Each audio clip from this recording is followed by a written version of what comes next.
I would regret that. And it turned out that the place that I was supposed to be speaking was actually on Look at you, Mara. You got her apron on. Are you wearing an apron in honor of the talk? Yes. Who's on it? Mandela? Yes, Mandela. Anyway, after carrying the 6 dairy crates full of about 25 pounds of books each up a flight of stairs, because actually the people sponsoring it were older than I was, I thought maybe I should learn how to do a PowerPoint, but there are reasons why I don't do that. So, you know, online there are recipes. This is apropos of looking at really old cookbooks. You can on YouTube find channels that will go through and make dishes from ancient Rome all the way, you know, through the Renaissance and Victorian times. And I look at those things and I say, you'd have to be mad to do this. And I can't believe that they would taste good either, for that matter. But you never know. Well, you know, it's hard to get eye of newt and that sort of things these days. Amazon. I haven't tried, and I will. But you think the labor that actually went into doing something like making butter, in which there are quite a few, you know, recipes that are online, as an ingredient for a more impossible meal. It's just mind-boggling. That's why they had staffs of, you know, a cook and 5 or 6 people working in the kitchen, you know. Well, there's a marvelous YouTube channel. I think it's called Former Times. I'll send you the link. And they're reenactors who one day it's butter and another day, I forget what they all are, but they are fabulous, showing what people went through. And then there are recipes like there's a kind of biscuit called beaten biscuits, and you actually beat the thing, you know, with like a rolling pin for 3 or 4 hours. And it would not be surprising to learn that this was mainly a Southern And it's therapy. Yeah, 3 or 4 hours. It's also, you know, who needs to go to the gym? I mean, it's. Or there isn't such a thing as a gym? And did they know they were activating the gluten when they were doing that? I don't know. They know that it made it rise. I'm joking, of course. But I don't think they called it that, but they did know that. So I saw a BBC show once where they reconstructed a great Victorian meal. And it was just, Jack, as you were saying, there was a huge staff of people, and 4 or 5 people just to manage the fires, because you had all these different kinds of things that had to cook at different kinds of temperatures over hours and hours and hours. And it was such a huge production. I'd never seen anything like it. It was very labor intensive, and especially if you were making a fancy meal, a special meal. It was a holiday meal of some kind. So there were decorative foods and things like that. But it was a BBC show, and yeah, it was a bit of a victory for the cooks that managed to pull it off. But you know what? The other thing about those meals that was astonishing is the number of courses. I mean, you know, and big ones. I mean, we're not talking about these little, you know, go into a fancy restaurant and they give you 1 scoopful of something and call it a course, and Right. You're sitting there for hours consuming 20 of these things. These were huge things. Right. I mean, Well, but they had corsets. Yeah. this is mostly European, or at least non-American. no, these were mostly European, either French or English, and they would have these enormous courses, starting up and then ending up with, you know, ices and whatever. But I'm just saying it's astonishing the number of different courses that they served. Also the very rich. I mean, the only place that gets duplicated here in terms of the courses is to see menus from Delmonico's in New York. Oh. At the end of the 19th century, the last quarter of the 19th century, and those can be just unbelievable amounts of food. I think that in our times, it's also the very rich. that go to these. Oh, I mean, yeah. Alinea being one of the least expensive of that type of restaurants in the United States. You want to go to New York and you can easily drop $1,000 on a set course meal without wine.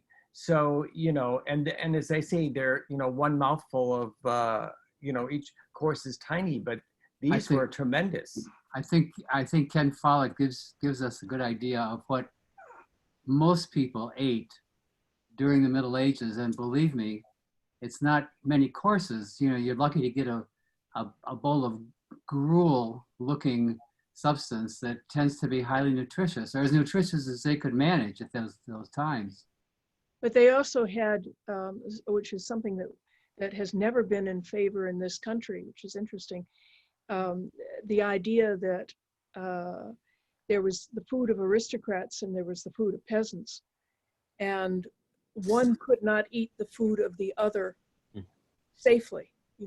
If you were a peasant, it would not be healthy for you to eat the food of the rich. And if you were an aristocrat, it would not be healthy of you for you to eat that gruel. We have never distinguished officially. Only by price. Only by price. Right. But we don't say, if you can afford it, anybody can have X. So it's a form of egalitarianism. Yeah, I was going to say, it's certainly a good way of keeping people in their place, yeah. that God has put them there, and they best not think that they're going to go anywhere else. Right. Penelope, it is time, and you're on, and I don't know what we do next. You've got to... Don't forget to record. It's on. Okay. And a lot of people, Shari's son bought a new apartment. She's helping him move in. Madhu is busy with her course. And all these people want to listen to this, watch the recording. So I remembered to put it on and it's blinking. Okay. Well, I have no idea how this is going to go. So let's just start. I will repeat some of the things that I wrote to Barbara in the bio, which is I've always collected accumulated things, particularly reading matter. I had a comic book collection when I was a child that was the envy of the neighborhood. And when I finally outgrew the comic books, Children's Memorial was thrilled. Huge stack of things that they could use for sick children. And so I've always, when I said collection, it's really an accumulation. It's like the Roach Motel. Things come in, but they don't go out. They check in, but they don't check out. And then I get rewarded just enough where that thing that I thought, I don't need that, is exactly what I need for something. But I started out like a normal person with A Joy of Cooking, which is a perfectly straightforward Bible of, if you're going to start out with a cookbook, The Joy of Cooking is a great one. And side note, one of the things I ordered for this program is the brand new Joy of Cooking. There's an absolutely new edition.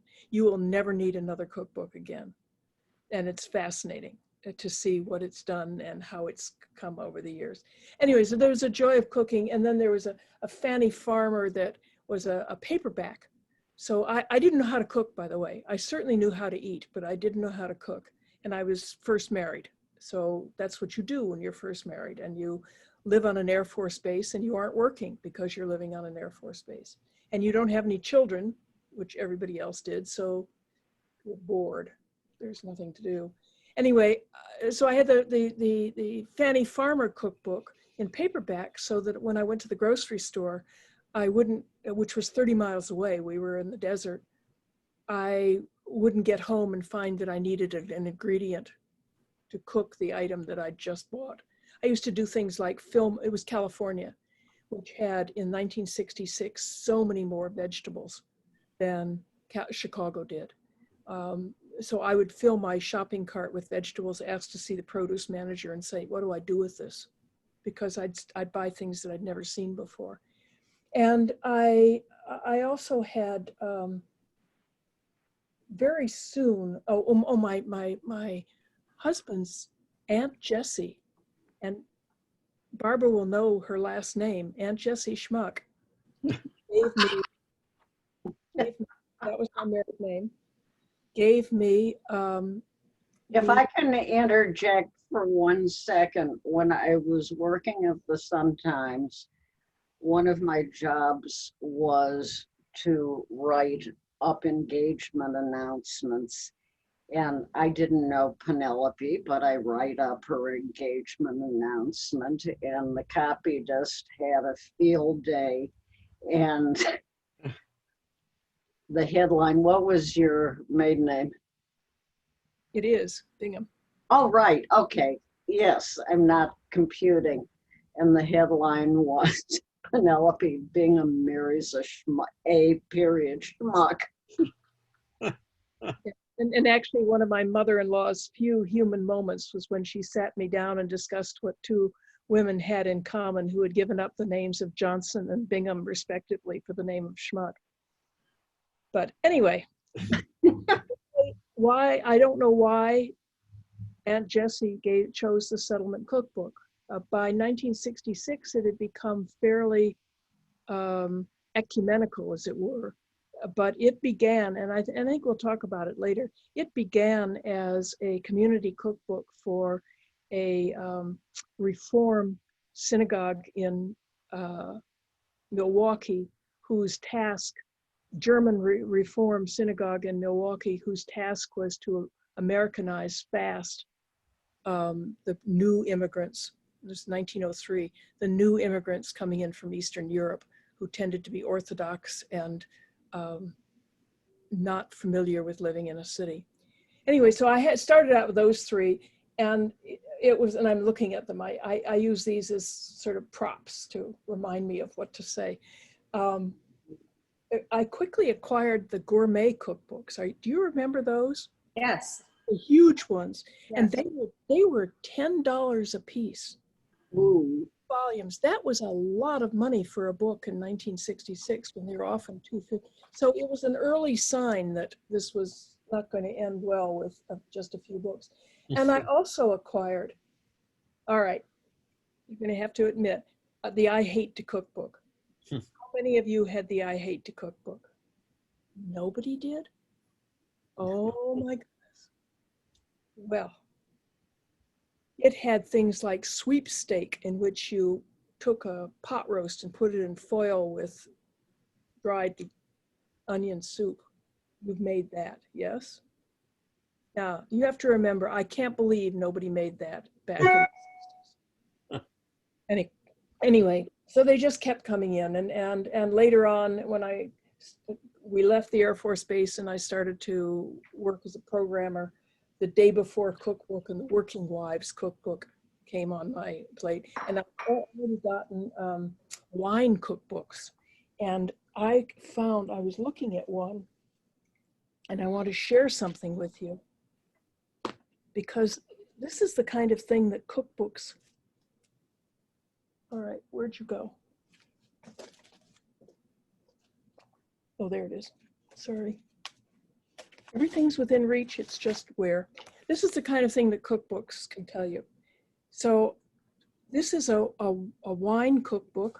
It is in the 60s, Adventures in Wine Cookery by California winemakers. And you can tell that I used it a lot because you can see all the dirty marks all over it. But the recipe is curried lamb or beef. And curry seems to come up a lot. And given this, the mix of I wanted to mention it. So here's what it says. Curry is an exotic Indian dish and should always include many unique, parentheses, and generally unavailable, herbs and spices.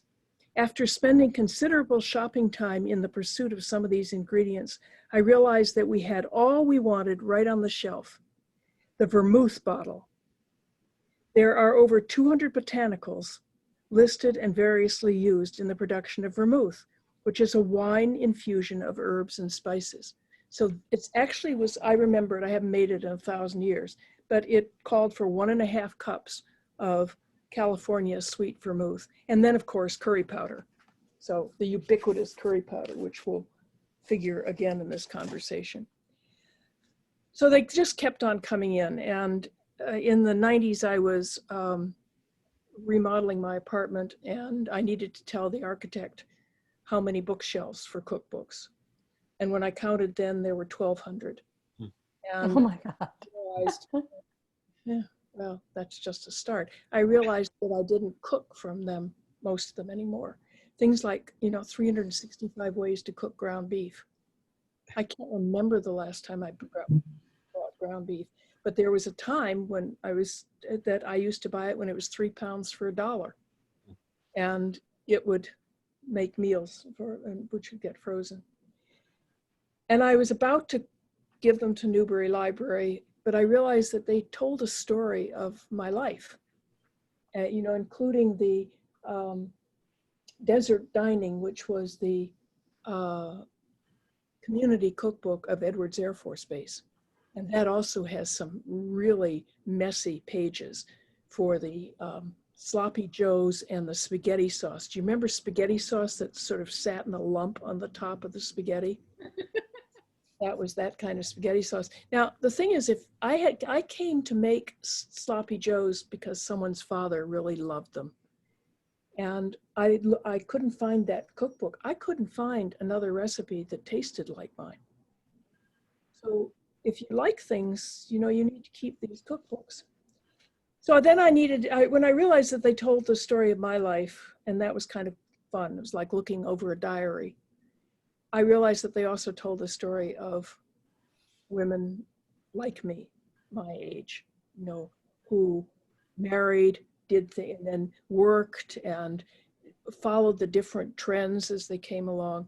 So I began wondering about other generations, ones before me, and that's when that's when it all began, And fortunately or unfortunately, I was at that point. By that time, I was the cookbook lady for Newberry Library's book fair, which was like inviting the fox into the hen house because I priced thousands of cookbooks every year that were donated. And, rank has its privileges, and I was able to buy them early. So they never quite made it to the book. I feel no guilt because many of the ones that I bought, nobody would want. They were in terrible shape, and they were weird. But as the numbers grew, I wanted to rationalize this. And someone suggested that I apply to talk in conjunction with a Smithsonian exhibition called Key Ingredients, America by Food, that traveled all over the country. And it was going to go to 5 or 6 places in Illinois. And they needed programming. These are small towns. The first one was in Morrison, Illinois. With this exhibition, they had people like me talking about various aspects that were, featured in the program. And that was the first experience. And one of the things that I was talking chronologically about American food, and the line would be, well, in the 1950s, we used canned soup and the quick and easy things, but of course we don't cook that way anymore. Fortunately, they sent me a copy of their brand new community cookbook before I spoke to them, because it was filled with recipes with hamburger helper, canned soup, and all those things. So I was saved saying things like that.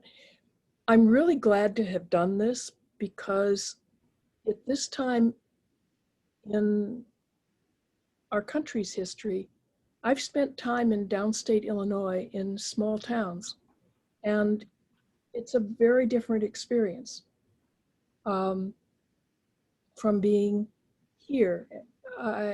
And this is one of the reasons I'm nervous about this is my audience was, pretty much women of my own age who had been cooking through this period too, and they were from the small town. I was the best entertainment that they had.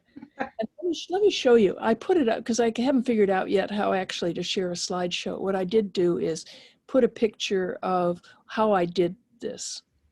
and my stop. Can you see that? Mm-hmm. Okay.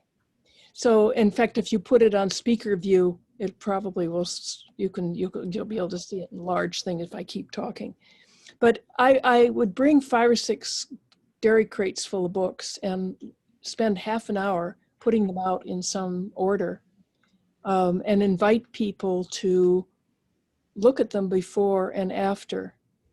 And just when I thought that I really didn't, I want you to pretend that that's where you are.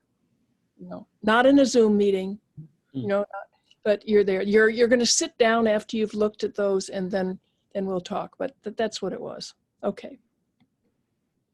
But just after, you know, and I thought I didn't need to do this, someone would come up to me with tears in her eyes and say, "Oh, my mother had this cookbook." Very powerful connections. Or I would see someone with a notebook writing down the ISBN numbers of half the things that I brought. So I kept bringing books, as I really am a book pimp, more than a cookbook person. I try to push books on people. So I started researching food and history of food. You know, if you go find a history book that purports to be of the history or the culture of another country, the odds are excellent that it'll have nothing about food in it or cooking. If you go in, and I got really good at what to look for in the index, you know, cookery, cooks, food, all kinds of things like that. And it's not there. They simply leave out, it's you know, who was ruling, who got killed, what wars there were, what movements there were, but nothing, very little actually about everyday life, any period, and almost nothing about food. It turns out a couple of things. One is food is obviously absolutely essential to survival, but cooking itself, I don't know if any of you read the book Catching Fire by Richard Wrangham from Harvard, a professor of anthropology and a primatologist. His thesis is that it is cooking that made us human. That it is, some of our primate relatives spend all their time, like gorillas, eat low nutrition food like leaves, and they spend their entire time looking for food. When we learned how to cook, when we learned how to control fire and cook, we could eat things like tubers that had too much roughage, were too difficult to digest otherwise. The view is controversial. Some people say it's because we have bigger brains and smaller guts because we learn to eat more meat. But I think this makes a lot of sense. You know, you don't have to chase down a tuber. It's a handy thing to be able to do. Well, your favorite naked mole rats, farm tubers like that. They have them. They don't cook them though, as far as I know. No, I didn't know. That would have been astonishing. Yeah. Tuber stroganoff. I mean, no, they don't do that. But it's vital to identity. You know, you think of, I mean, people use food terms pejoratively. So the French refer to the English as roast beefs. You know, the English refer to the French as frogs. Spaghetti benders got applied to Italians. But it also is there are very positive things about food. One of my friends has moved to, has moved to Norway. And he has for years come here to give programs in North Dakota for, you know, sort of Forefathers Day for Norwegian, the children of Norwegian immigrants. And their big thing is, sorry, the name just left me. Lutefisk? Yeah, lutefisk. Lutefisk, which modern Norwegians in Norway won't touch. They have better ways of preserving the fish catch for the year without using lye. I mean, it's a nasty, stinky stuff, but it's part of the identity of these people for their heritage. And so they profess to like it and eat it every time. It's important to identity. And if you know what people are eating, you get clues to all kinds of things. I mean, Shoma's wonderful programs on the Silk Road. You know, when you see people eating things that weren't local, that came from another part of the world, you know something about transportation. Now, in the case of America, one of the things you find out is beef is a really big thing, and big hunko beef. And we roast it. That tells you two things. Just that, if you knew that. One is it tells you that we have appropriate land for grazing animals like cattle. Not everybody does. My friend Odysseus complains that Ithaca is not suitable for running cattle. All he can have is sheep and goats.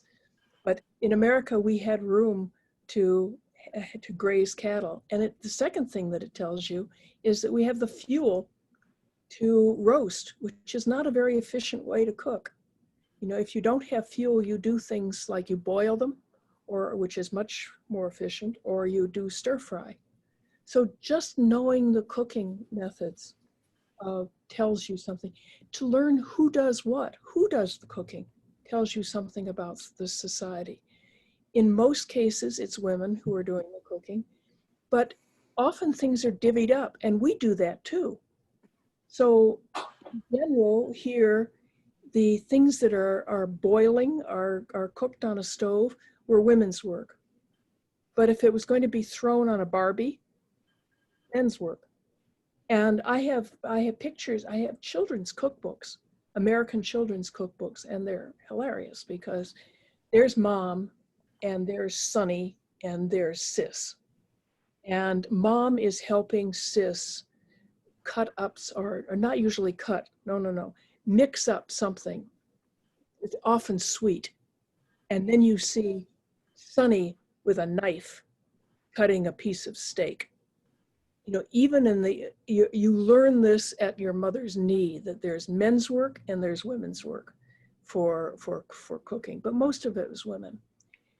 So here's what I want to do. I want to talk briefly about American cookbooks and American food. And then I want to go somewhere else, which I'll tell you about when we get there, which is sort of current. You know, I will tell you as a side note that after Adam's amazing performance last week, I wanted desperately to do something contemporary that had to do with today. And one of the reasons, Barbara, that I'd hesitated to do this is somehow the programs that I have given just don't feel right now. To just talk about history just doesn't feel right. And so I tried to, among the books that I acquired, many from the library. I have a huge stack from the library, and a few that I've acquired are African American. Could I do something, because there have been African Americans cooking here since there have been white people cooking here, Europeans. How would that revise, without credit most of the time, how would that change the story of American food? And I decided, after doing a good bit of research on it, that I do not have standing to give that program. I can't do it. I can't honor it in the way it should be honored. But I can tell you the good books to buy, or to get from the library if you're interested in following this more. And there are a couple of brand new ones that are really good. And the other thing is, Shoma and I had talked about you know, how do new immigrant foods get to be part of American food culture? How did pizza get to be American? That's not Italian, that's American. And even stranger to my mind, how did sushi get to be American? And when I saw sushi at a super Walmart in Nebraska, I knew that it was American now. That was not Japanese food anymore.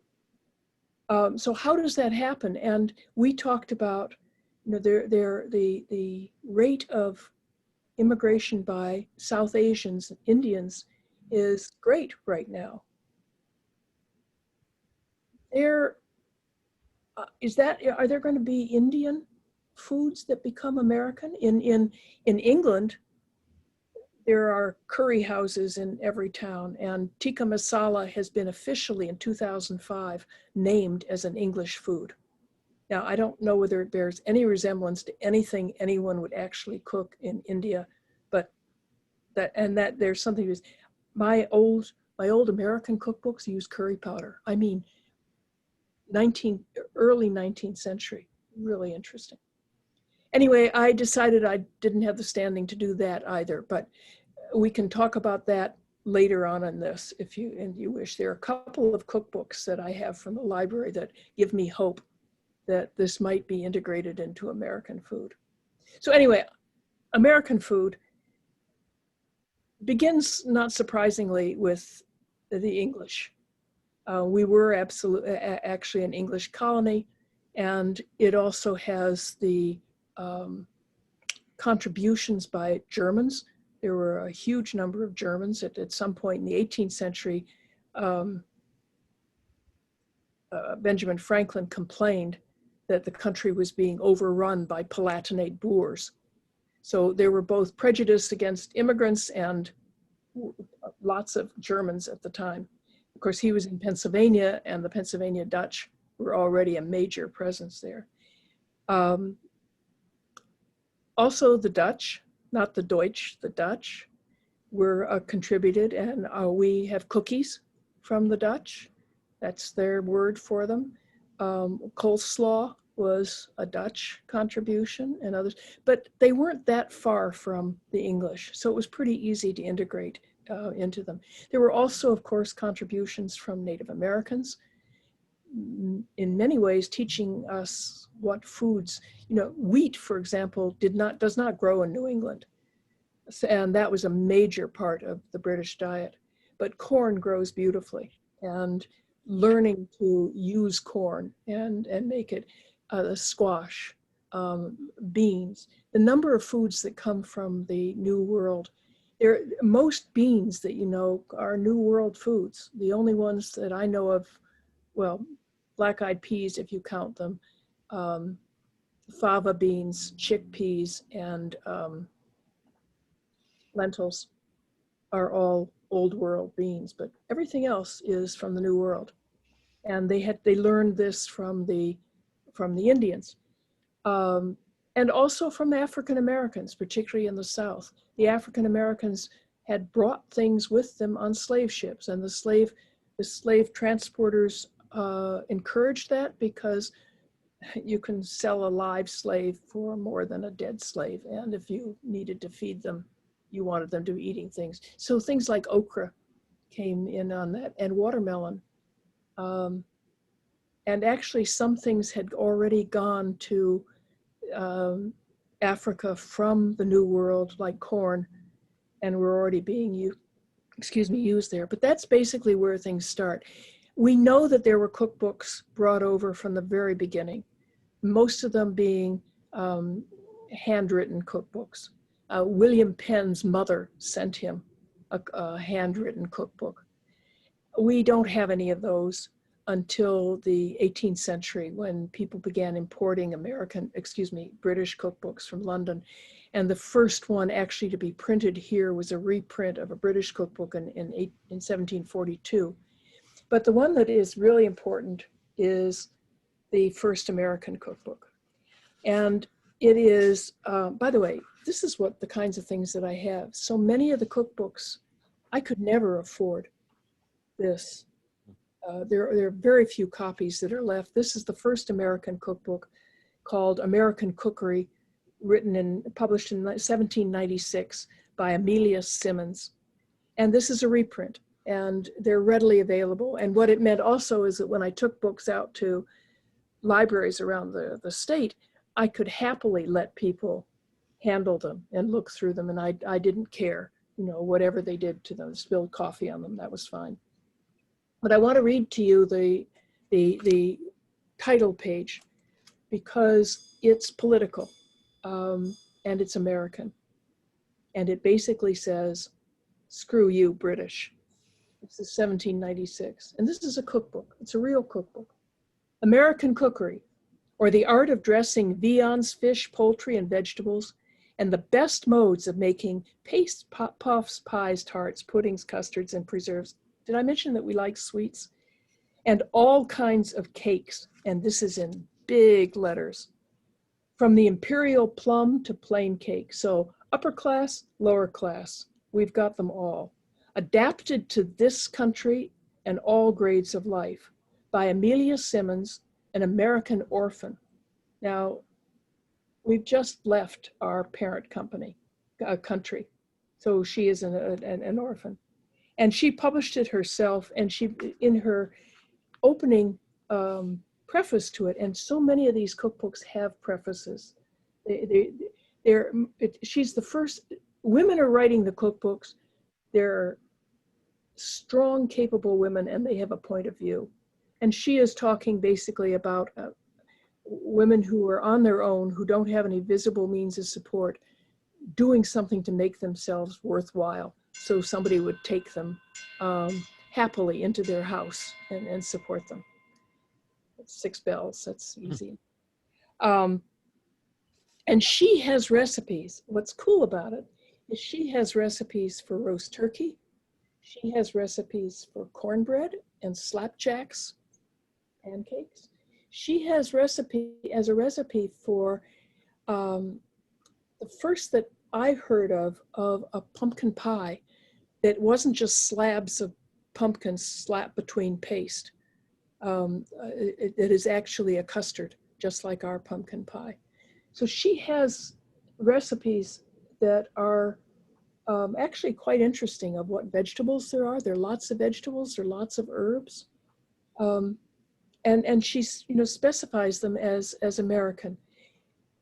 One of the things you learn in reading this is that she expects you to know how to make a paste, how to make pie crust. So there are no instructions. The joy of cooking is going to tell me in excruciating detail exactly how to make a pie crust, because nobody knows how to make them anymore. But when you read a cookbook, you can tell how skilled people were at the time. So there are a series of books that come out after that. One of them is, there are a whole lot, and I won't go through all of them. One of them is Mary Randolph's for the Virginia Housewife. And this is the first regional cookbook. And she has recipes for curry in it, which is really interesting. She undoubtedly got them from British cookbooks. And there's a whole story to be told of British women, whether they had been to India or not. Many times they had been to India, coming back and domesticating, or as it is said in modern speak, colonizing the Indian food by coming up with some kind of curry powder, which makes any food Indian. Now, anybody who comments on it says it tastes nothing like the food one might actually have in India, but it becomes its own thing. And it comes over to this country as well. But one of my favorite ones is, oh, and by the way, she's an example of the kind of woman that was writing these cookbooks, which is, she was a relative actually of Thomas Jefferson's, and her husband suffered great financial losses. And she wrote this cookbook to make money. She opened a boarding house to make money. These are women who do things that are very competent. This is one of my favorites. With the first cookbook that was printed here, the English one was called The Frugal Housewife. And this is the American Frugal Housewife by Lydia Child, Mrs. Child. And the subtitle is Dedicated to Those Who Are Not Ashamed of Economy. And there are chapters on things like, let's see if I can find it quickly. A moderate fortune. There's one of how to enjoy penury, how to enjoy poverty. Yeah, there it is. Yeah, how to enjoy poverty. And this is a theme that is predominant in American cookbooks of being very, and it's very, you have to run your house, you have to manage your house, and that's what all of the prefaces will say. The champion of this game was Sarah Josepha Hale, and she was widowed. I believe she was still pregnant with her 5th child. And this is tough. In 1822, there are no social services, there are no safety nets. And she began writing. It's the first novel written by a woman in this country. And she became eventually the editor of Godey's Ladies Book. Did you ever hear of that? Yeah. Godey's Ladies Book, think of every popular, successful women's magazine you've ever heard of, and it was the combination of them. Everybody subscribed to Godey's Ladies Book, and everybody wrote for it. Real, writers wrote for it, wrote poetry, wrote stories. There were recipes in it, there were fashions in it. Mary Lincoln was a subscriber, everybody. And she did that for 40 years. Her other claim to fame is she was a New Englander, she loved Thanksgiving. And every year from I think 1843 on, she wrote every governor, every other leader, every president, every vice president, the senators, to try to get Thanksgiving made a national holiday. Because she believed that if we could all give thanks together, this was, the 1843 on, civil war is threatening even then. We are clearly very much at odds, North and South. And there are no, didn't Trump say something about they should have talked about it and figured out how to make it work? They did, it just didn't work.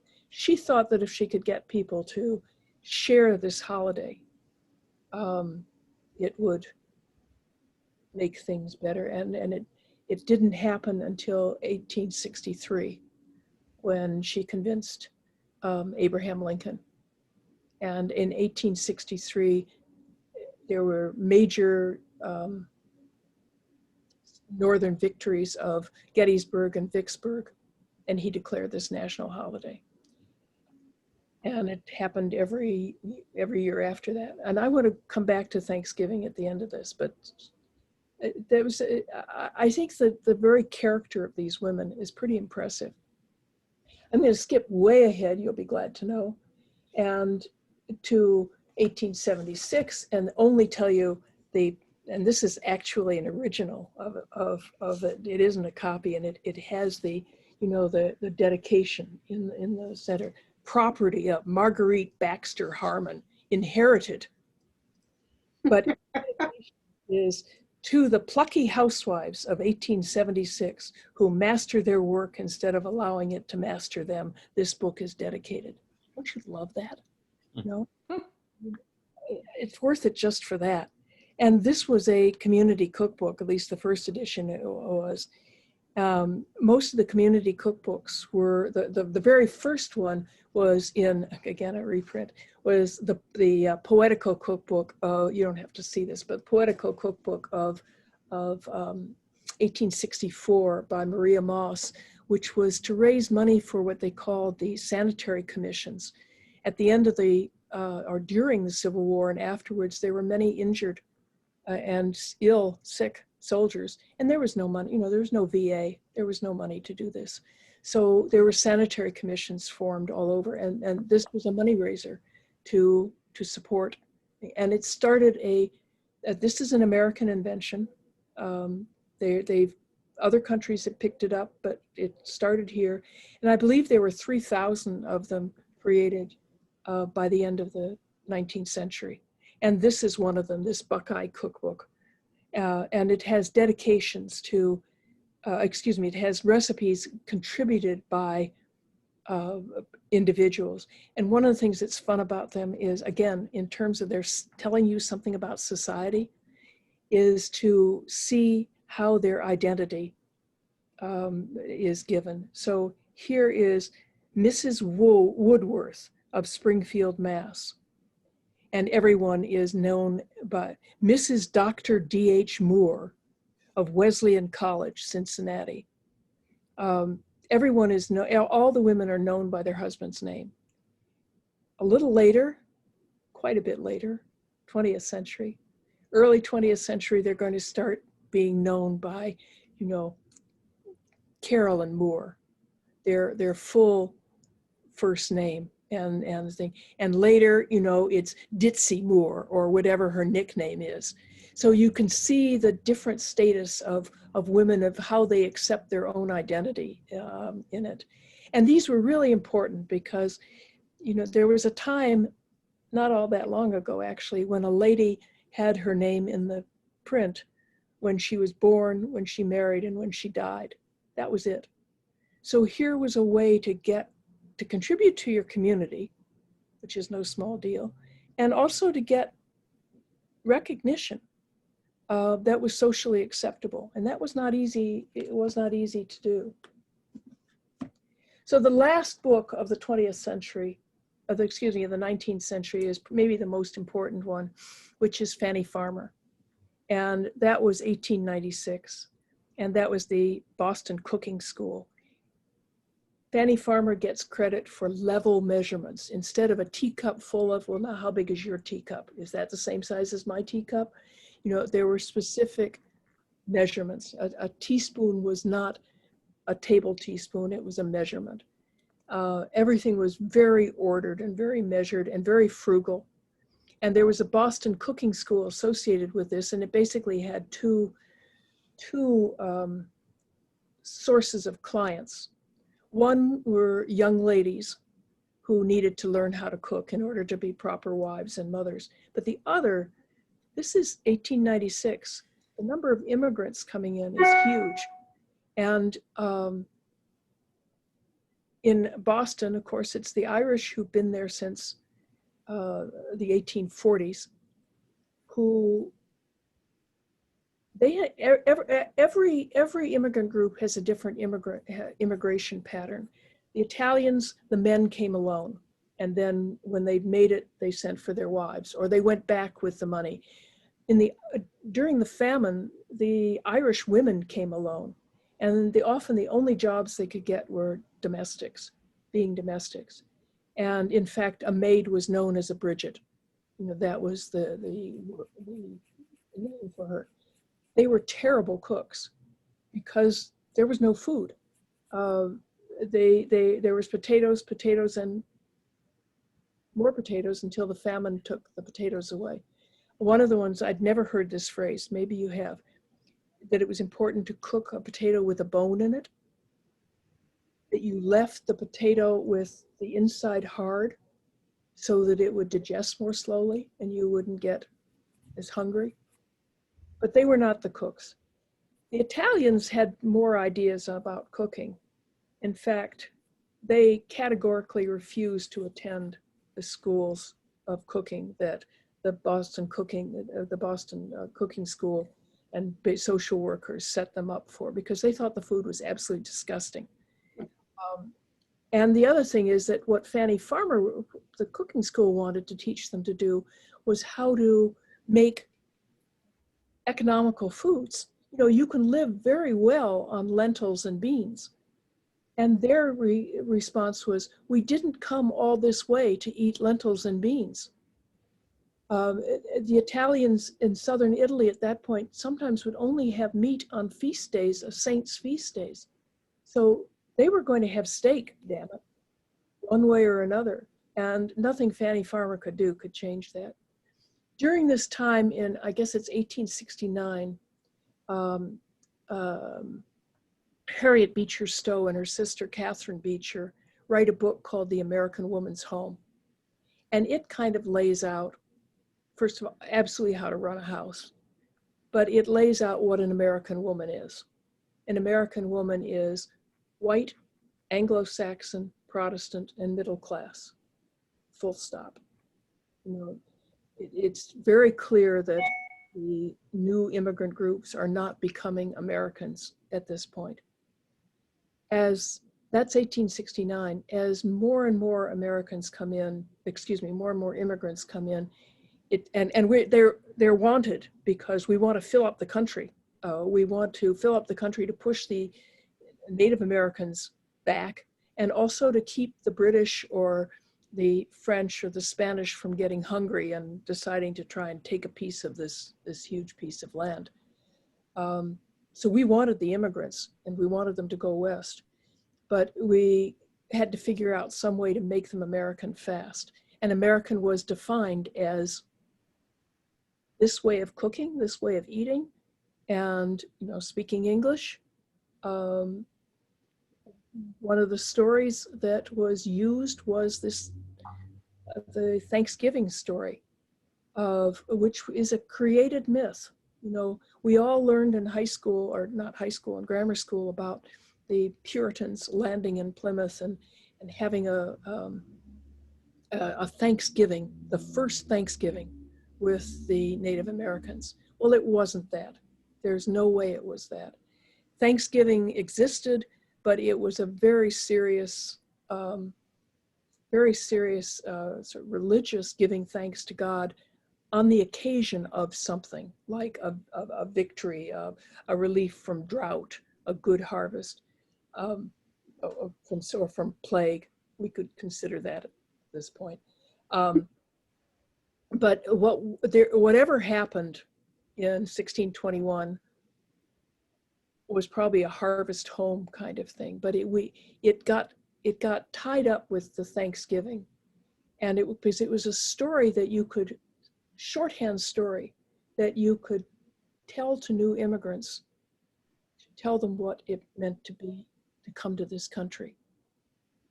They could relate to being a Puritan, coming to this country, not knowing anybody, not knowing how to survive, and yet somehow surviving. So they could identify with this story, and that Thanksgiving became an absolute part of American culture. So things change in the 20th century.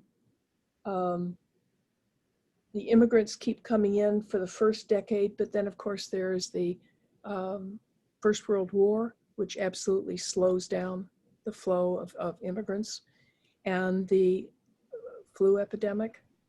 And then in 1920 and 1924, the United States passes two very restrictive pieces of immigration legislation, which basically limit immigration to the Northern and Western Europeans who were there first. It prevents people from Asia or South Asia from coming in or from ever being citizens.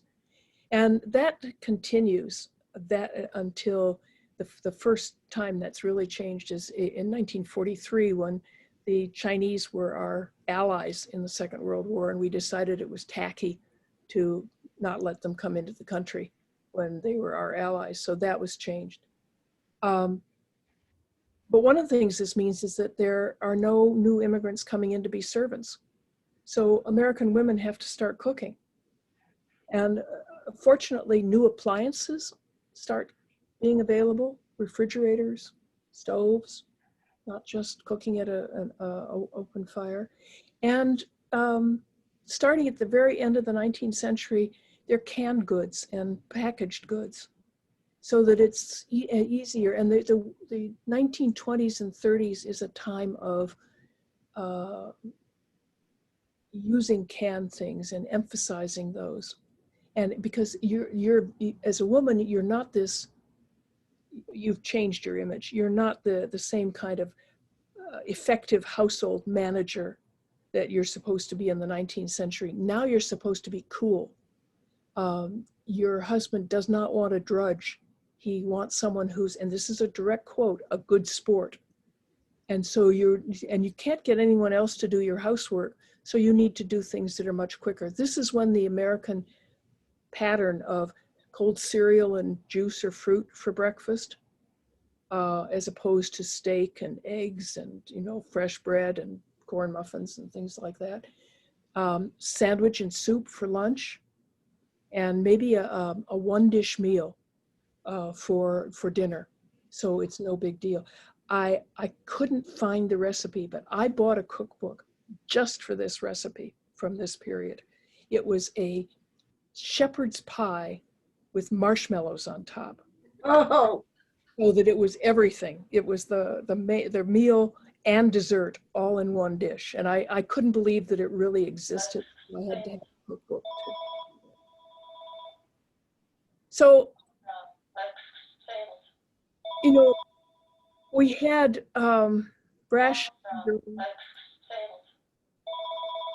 What is that? Oh, we had rationing during the 40s with the Second World War, and it applied to everybody. It was uniform. Basically, the story is up through the 50s, we're all pretty much on the same page for food and for cooking. And I started thinking about now and what make America great again. When was it great? When do people who are wearing those hats think it was great? And I think there are cases to be made for the 80s, but I'm opting for the 50s. The 50s was, although there were some warning signs that it wasn't going to be all this way. And there were some, McCarthy? huh? There were what? McCarthy? It was McCarthy.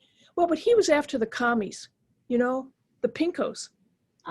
You could not feel bad about that. But there was Brown versus Board of Education. Yeah, you couldn't, but others could.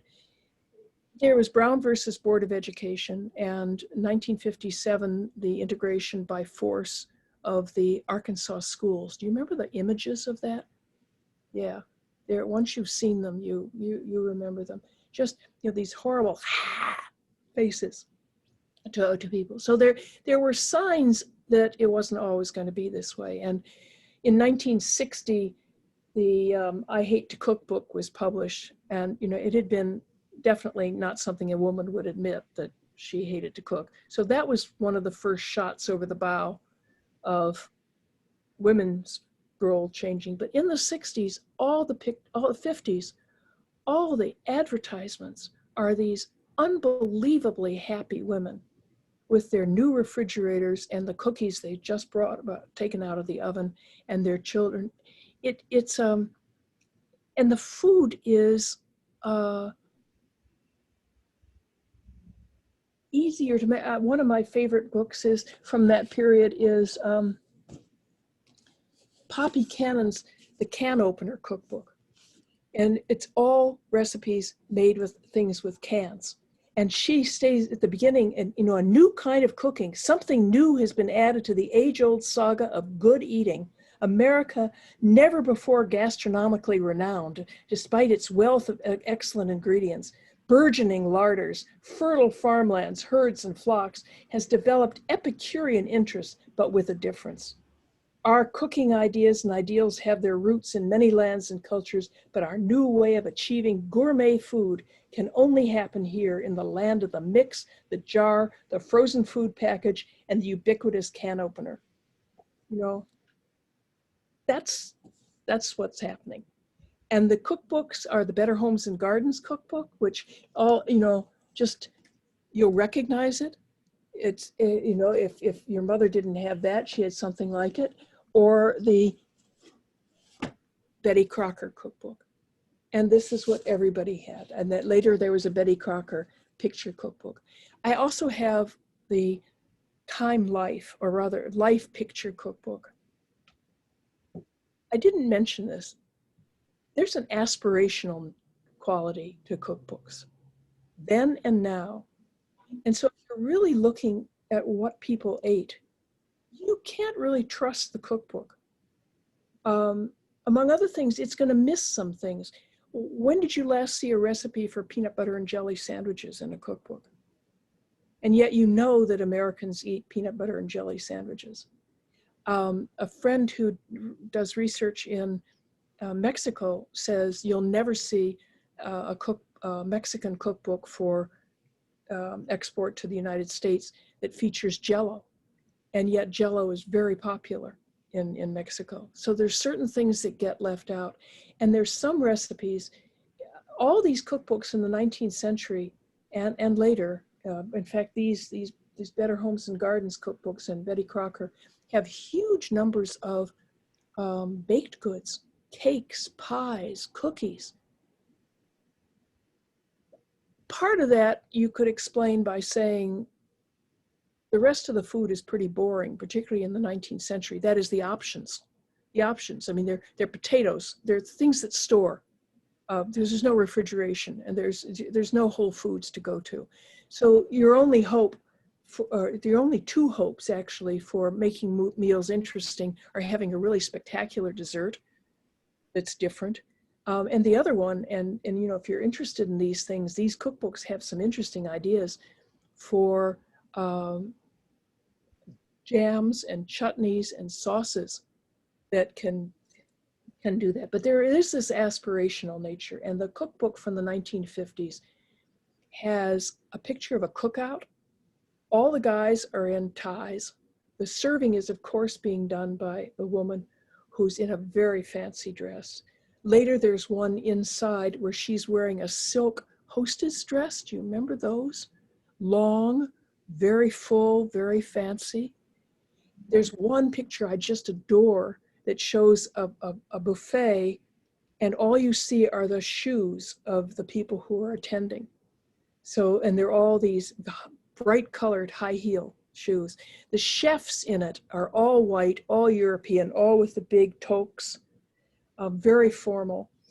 There is one face of color in this, and he is in a white coat in front of something that looks very plantation-like, bending down to serve some young people who are sitting on the ground. That's it. Now, I have to say that I have the second edition of this cookbook from the 1970s, and all those pictures are gone.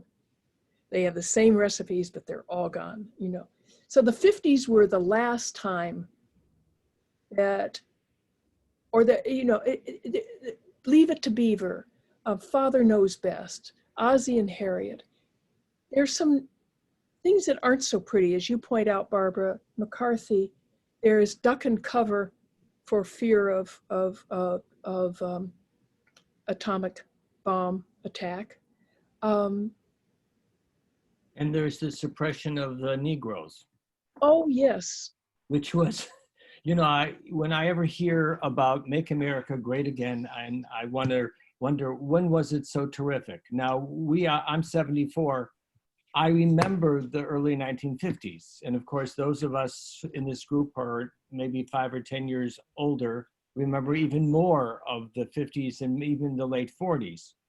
And our lives were pretty good, being privileged white people.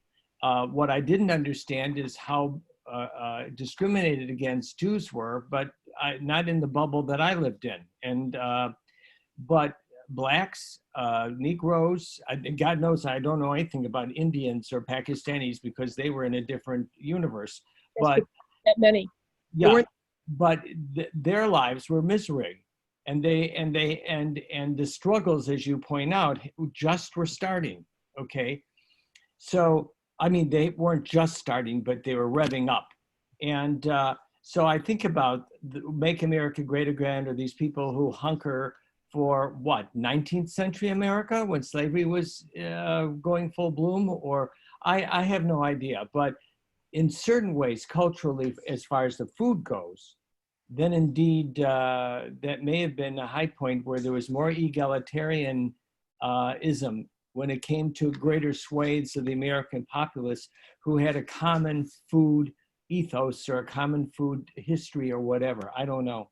I'm not trying to contradict you. I think I couldn't agree more. thing that you brought up to me, and I know you're not finished, and I'll shut up so you can No, finish. no. By all means, I So talk, cogent, so interrupt. cogent is food history and how that really is impacted on the history of not just this country, but of civilizations. One of the things that was so revolutionary about Will and Ariel Durant when they wrote their series of world history books is that they paralleled the political situations, which is really what everybody reads about, with what was going on culturally in the arts and the literature and whatever, because that all interacted. There was very little in those books about food.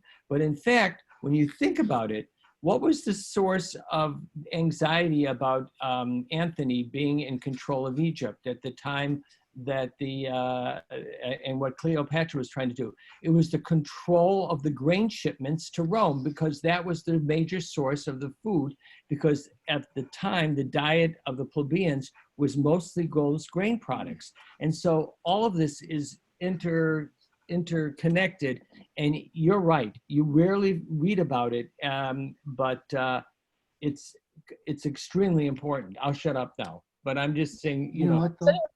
Comment or question. You know, one of the things that's fun about this, and it's harder in this environment to do than when we're all in the same room, but you all everybody has opinions about food, and everyone has experience with food. So, I mean, that's what was so much fun when I went around the state and talked with groups of people to hear their comments, because everyone had opinions and thoughts. So I have more to say, but do questions answered? I just want to make a comment. Yeah. Julia Child wrote Mastering the Art during the 50s. Well, actually, the book was the same period, published in 60. Published till the 60s. And 61. 67. Yes. Actually 61. And so, well, what she said, I just wanted to read, this is a book for the servantless American cook who can be unconcerned on occasion with budgets, waistlines, time schedules, and children's meals. I think that the perception of food and the preparation of food was changing so drastically during this decade that it becomes the perfect paradigm for exactly what you're talking about, the social, the political. It was just a perfect example of the importance of looking at this type of behavior to understand the history of the era. Well, I mean, there's just I'm so glad you brought that up, because my next line is, then comes the 60s and the 70s and all hell breaks loose. Excuse me, Penelope, before you go on to the 60s, wasn't it in the 50s that the TV dinner was invented? And that apparently was just a huge, huge social phenomenon. Because, wait, I'm losing your voice. It was an accident. Can you all hear me? Oh, now I can, yeah. It was an accident in that the Swanson Company found themselves at the end of the holiday season with leftover turkey, railroad cars full of turkey. And it wasn't going to last until the next holiday season. And that was primarily when people had turkey. So one of the people whose name I can't remember said, what if we put it into a tray with all the, with stuffing and with green and all those things, and sold it that way. They laughed at him. They thought it was ridiculous. And thinking they were taking a huge risk, they made 6,000 of them. I think they sold 1 million that year. So wasn't that the beginning of frozen food? it wasn't the beginning of frozen food. Frozen food began in the 1940s with Bird's Eye, but it didn't really take off. Among other things, nobody had a freezer. Right. I remember when we got a refrigerator with one of those, little tiny freezers that would maybe keep the ice cream cold enough from late afternoon till dinner time to serve it, but it certainly didn't keep it But after. half the space was taken up with an ice cube tray. Absolutely. Yeah. So part of it was, that nobody had anything to keep the frozen foods. And sometimes people would buy the TV dinners and make them that night, but it became you're right, it became a great phenomenon. I mean, that's that whole sort of Donna Reed phenomenon, But it also spoke to watching television, and Exactly. people were beginning to, we got a television, our first television in 1953. My mother was a British subject, and she wanted to watch the coronation of Queen Elizabeth, which and so of course I watched it too. I still remember do you remember the Queen of Tonga? Yes. Yes, yes, it's pouring rain and everybody else is like this, and she is waving, and they're all cheering. It was gorgeous. Anyway. But also with the TV dinner came the TV table, those folding table trays, so people could watch television. Exactly. But in the 60s, things split. Yeah. And that's why I say I use that as a candidate for Make America Great Again, of when it was great. Whereas we'd been, okay, you had more money, you had roast beef more often than meatloaf. You had less money, you made meatloaf or something like that. But you're basically eating the same meat to veg kind of meal. We're all eating the same sort of food. That changes in the 60s. Well, first of all, things change I'll just reel off things. As you point out, Jack, the civil rights movement and the Civil Rights Act, women's lib, the numbers of, by the way, this had been happening in the 50s, but nobody really talked about it. The number of married women who participated in the workforce was continually growing. And that was more in the 60s and 70s. You remember that there were assassinations in the 60s, riots, the counterculture. I have not here. I can show you. Vietnam. The huge change of the Immigration Act of 1965 changed everything. And you can see pictures of immigration where there's basically nobody coming in, and then it's like this. And it also freed the immigration restrictions of the limitations against Asians, South and East Asians, and changed everything. And that had been basically closed since the 20s. Vegetarianism, Moosewood Cookbook. Mm-hmm. Was a big deal. Diet for a Small Planet, the first sort of ecology thing. And that was different from what those who were looking for the quickest, fastest can opener cookbook kind of approach. So the way it gets distinguished is we divide it into speed and scratch, and Julia Child is absolutely part of that equation, where she is obviously part of not everybody is cooking from Mastering the Art of French Cooking. Some people would absolutely not do that because they'd actually have to cook. Her hero was the joy of cooking. Was that Irma? Irma Yeah, exactly. Yeah, I mean, and Julia Child said the 1975 edition of The Joy of Cooking was the best. Yeah. Another reason for, you think of the other things that I want to just make sure I remember these things. That was for the 50s, and we talked about that. Okay. Anyway, everything changes quite dramatically. The birth control pill is approved in 1960. talk about a change in culture. And I think the country starts dividing at that point. You know some of the history coming after that of people much more, because more immigrants are coming in, there's much more real food of other countries. Now, chop suey has been an American dish for a very long time. I forgot to tell you, I have to show you my mother's entire cookbook collection, which was this, the American Woman's Cookbook. And talk about aspirational. Look at the end pages of it. They're petit four. Who is going to make petit four?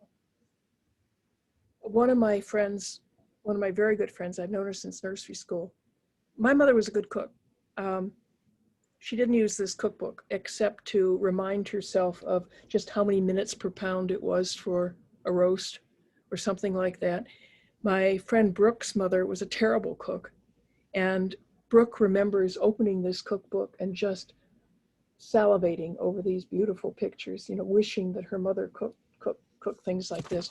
But this cookbook, which was first published, I think, in 1939, well, actually, this is copyright 1941, has a recipe for chop suey in it. It bears no resemblance to anything actually Chinese, but it's definitely an American dish. It has a long history, starting with when Chinese came in the middle of the 19th century, but it's not Chinese. But starting in the 60s and the 70s, we began seeing real Chinese food and real Italian food and food from all over. But many people didn't do that at all. By the way, something I learned in doing research for today, there are 45,000 Chinese restaurants in the country. Even these, and I saw some of this, these small towns almost always have a Chinese takeout place. Frequently they have a Mexican restaurant, and they will also have an Italian restaurant,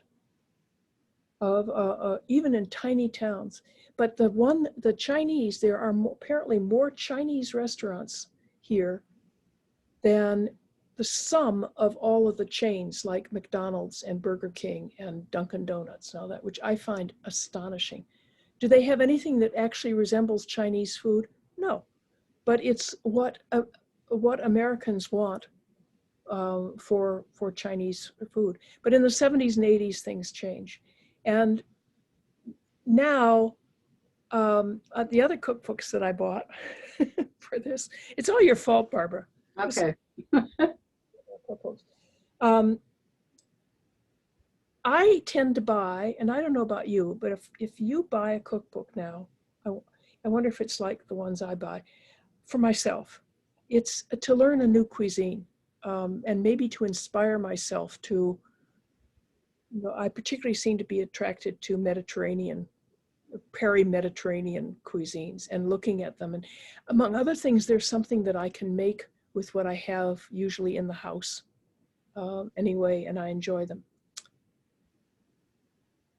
The best-selling, it's either the first or second best-selling book, period, last year was something called The Magnolia Table. You heard of this? Oh, it's those people in Texas, right? Yeah. With the decorator. The decorator, yeah. They were on Home and Garden TV doing, they would buy houses and rehab them and do this on TV. So I bought that. I've looked at the Pioneer Woman cookbooks. Have you seen those? Very popular. And the third, actually there are four. The third one is Chrissy Teigen, who is a model, a supermodel. And she's John Legend's wife. John Legend's wife. And when you look at the pictures in there, first of all, there was a period, particularly in the 80s and 90s and early decade, where I swear if you were going to sell a cookbook, you had to have cleavage to show on the front. And she definitely has cleavage on the front. This is an important thing because what people are doing is, and Mark Miller said something to who's had the Coyote Cafe in Santa Fe, said, you know, people read these, buy these, read them to look at the pictures and imagine themselves in that environment. So maybe they want to imagine themselves with this, you know, country hunk that is the pioneer lady's husband. Or maybe they're looking at the Magnolia table. The cover has no food on it at all. It's all a shelf with, you know, interesting bibelots of things that you might want to have your attractive house. That's what that is selling. The last thing that I bought, and you understand these are books I don't want actually, but they were good for research, is the Taste of Home cookbook, the new one. Do you know about Taste of Home? Has anybody heard of it? Oh my, all right.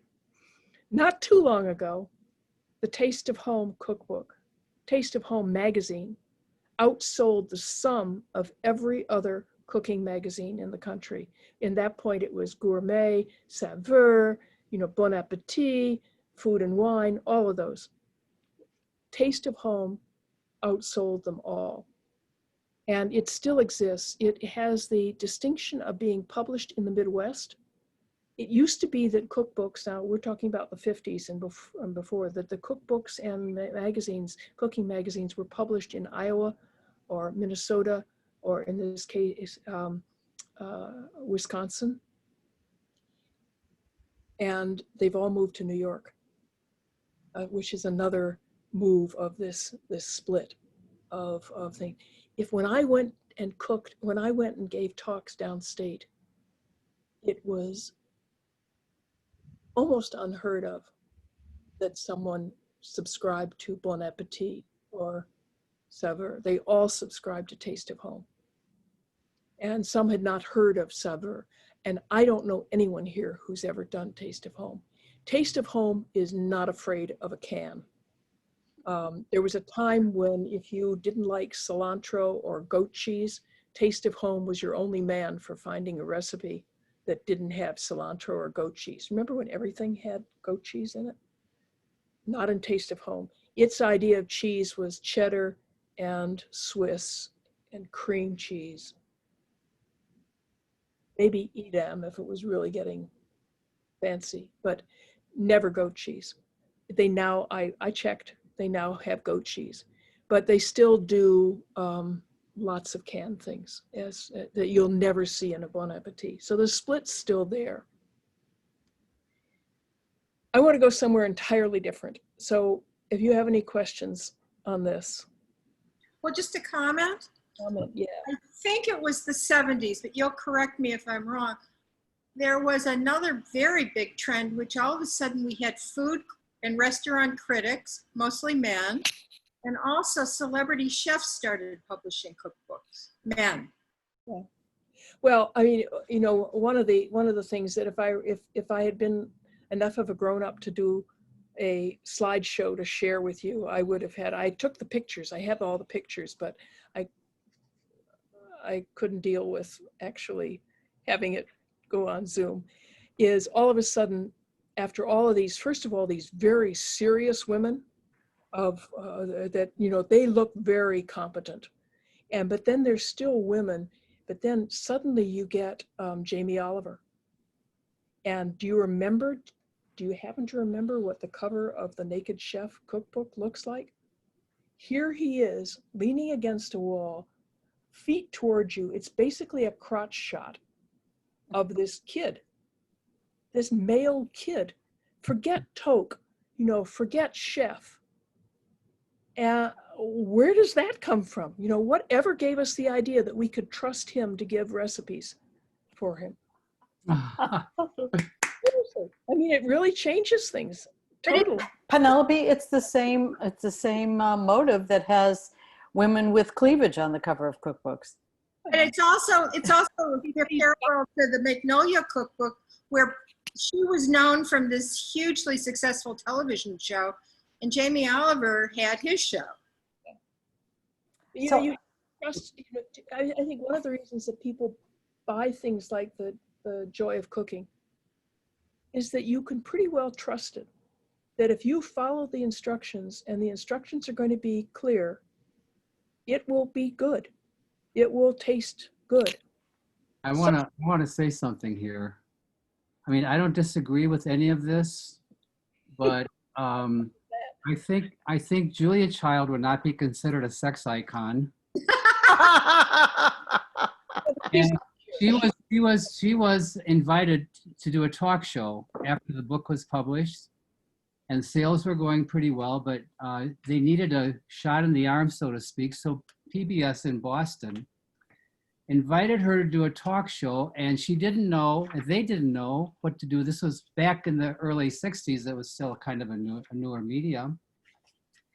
So she took an oven, a portable stove, like a hot plate, a frying pan, and an eggs, and she was going to show people, instead of just talk about it, she was going to show people how to make a perfect omelet. And so she arrived at the TV studio, and it was like a warehouse from what I've read about. I would have loved to have been a little mouse just watching her, because she was with Simone Beck, and they sat down and they started talking. Here she was going with her voice. You know how her voice is, until you get used to it, it's kind of annoying. And then she started explaining and describing how you make the perfect omelet. And I think this was the first time that audience saw anything intelligent about the preparation of food. And the response to that show is what actually prompted them to come up with the French chef, and the rest is history. So I think I have an element of faith that beyond all of this hype and glamour and sex, there is a basic intelligence that does respond to real content and real critical thinking and expertise. But it's not necessarily what sells cookbooks. And if you want to make a cookbook, if you want to sell your Sold her cookbook. what you need to do is develop a platform. Yeah. And that means social media these days. You need to. No, I totally agree. Things have So changed. you need to have people wanting your stuff before your stuff is out there. Betty, you had. So I don't know if you're going to get there or not, but there's the Martha Stewart phenomenon, which I was going to ask you about. But also, I'm out here and I don't have my cookbook collection with me. I have a few cookbooks here. The internet is my go-to. Me too. I decide what I feel like cooking. I look a recipe, and they're rated. Some are from Saveur, some are from various cookbook authors that I know, some are from TV cookery shows that I know, and I can compare them. I can make changes, but I get the basics. I mean, last night I made a Provençal tian. That sounds lovely. And it was because I saw all those things in the market this week, and I said, what can I make with this? So I, and found something really delicious. But you know how to cook. Yeah, I do. You will recognize when a recipe, when it calls for a bouillon cube, that's probably not the recipe that you're looking for. You know those things. And I use the internet too when I'm looking, because it's actually hard unless you have a favorite recipe and a favorite book and you have a go-to. For example, if I want my sloppy joes, I mean, I haven't made those in years, but I know which cookbook it's in. It's not that easy to find. Yeah, I know there are go-tos, but you know what? Even without my books here, I can find my go-to recipe by typing in that cookbook Yes. and what I'm looking for, and somebody has posted it. You know how to cook, and if you're a brand new cook, you are not going to recognize when it's a bad recipe. That's true.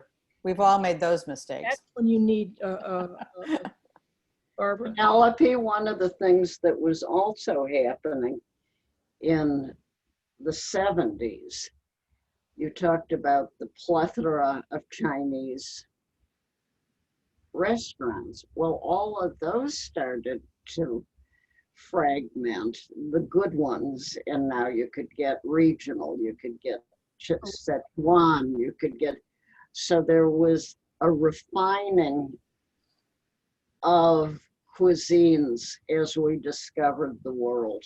And there were also those gorgeous, talking about aspirational, the Time Life international cookbooks, and some of my favorite restaurants, recipes that I used to make in Israel came out of the little. 1968, they started, Okay. and they delivered them out every couple of months. Right. Yeah, I signed, and that was a huge, because that was one of the very, very first times that real recipes were available in this country. They had people like MFK Fisher doing the, and Love reading her stories. Hmm? Her stories about cooking. My favorite is the one where she puts the little tangerines on the radiator so they. Oh, and the dry out. crispiness of the Oh, color. I love that Did story. anybody cook from her book? How to Cook a Wolf? Who eats it? No one. No, it's not what. Yeah. Martha Stewart is the, sort of queen of aspirational cookbooks. Do you have her, Diane? You need to unmute.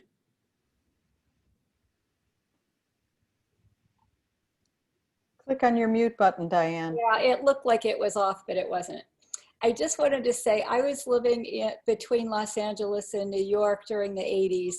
And I remember when her entertaining book first came out, and it was just a game changer for presentation. And some of the recipes were really good, but the main thing was her idea of the way you could present food if you were entertaining for your guests. And even if you, it kind of made you think outside the box of a different way of presenting food, and the way you wanted to present your home, sort of integrating the food with the way you wanted to present and have your guests feel. It was something different happened. It was special. I had a food business in the 80s. I was in the catering business in the 80s. I was a cook.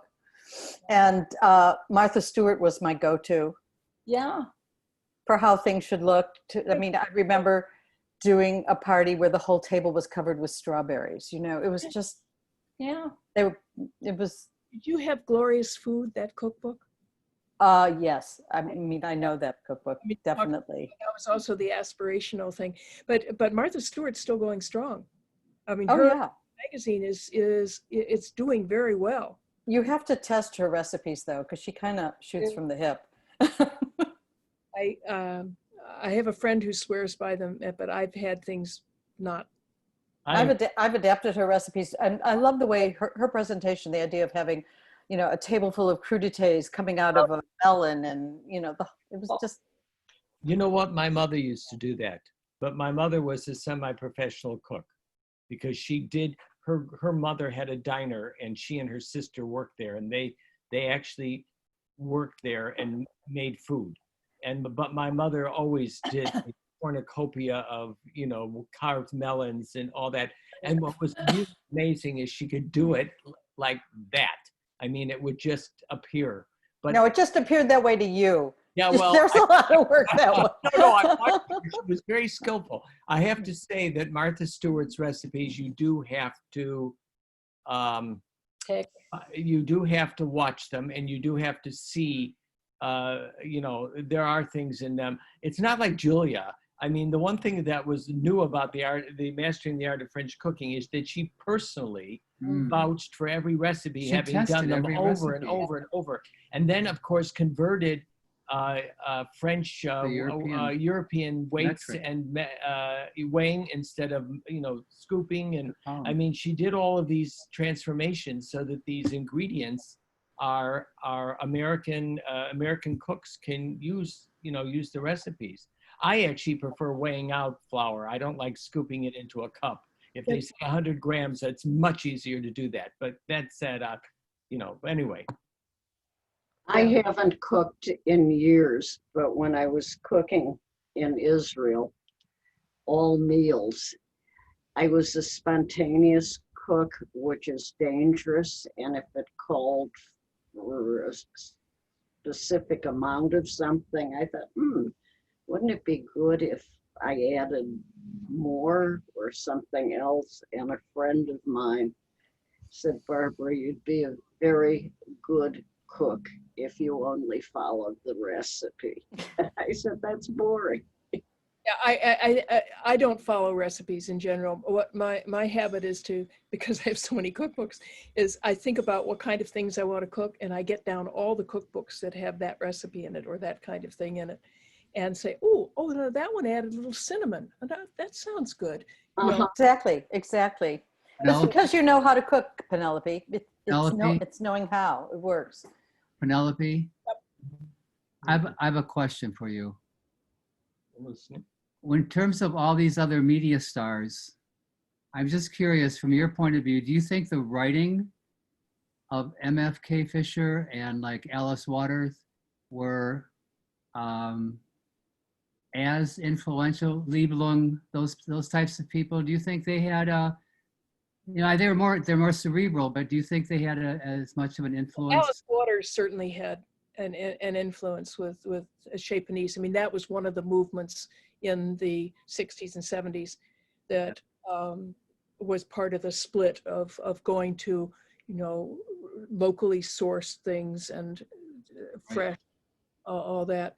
I have not, you're going to think any credibility I have is going to evaporate with what I'm going to say next, which is I actually haven't read MFK Fisher. Do I own all her books? Yes.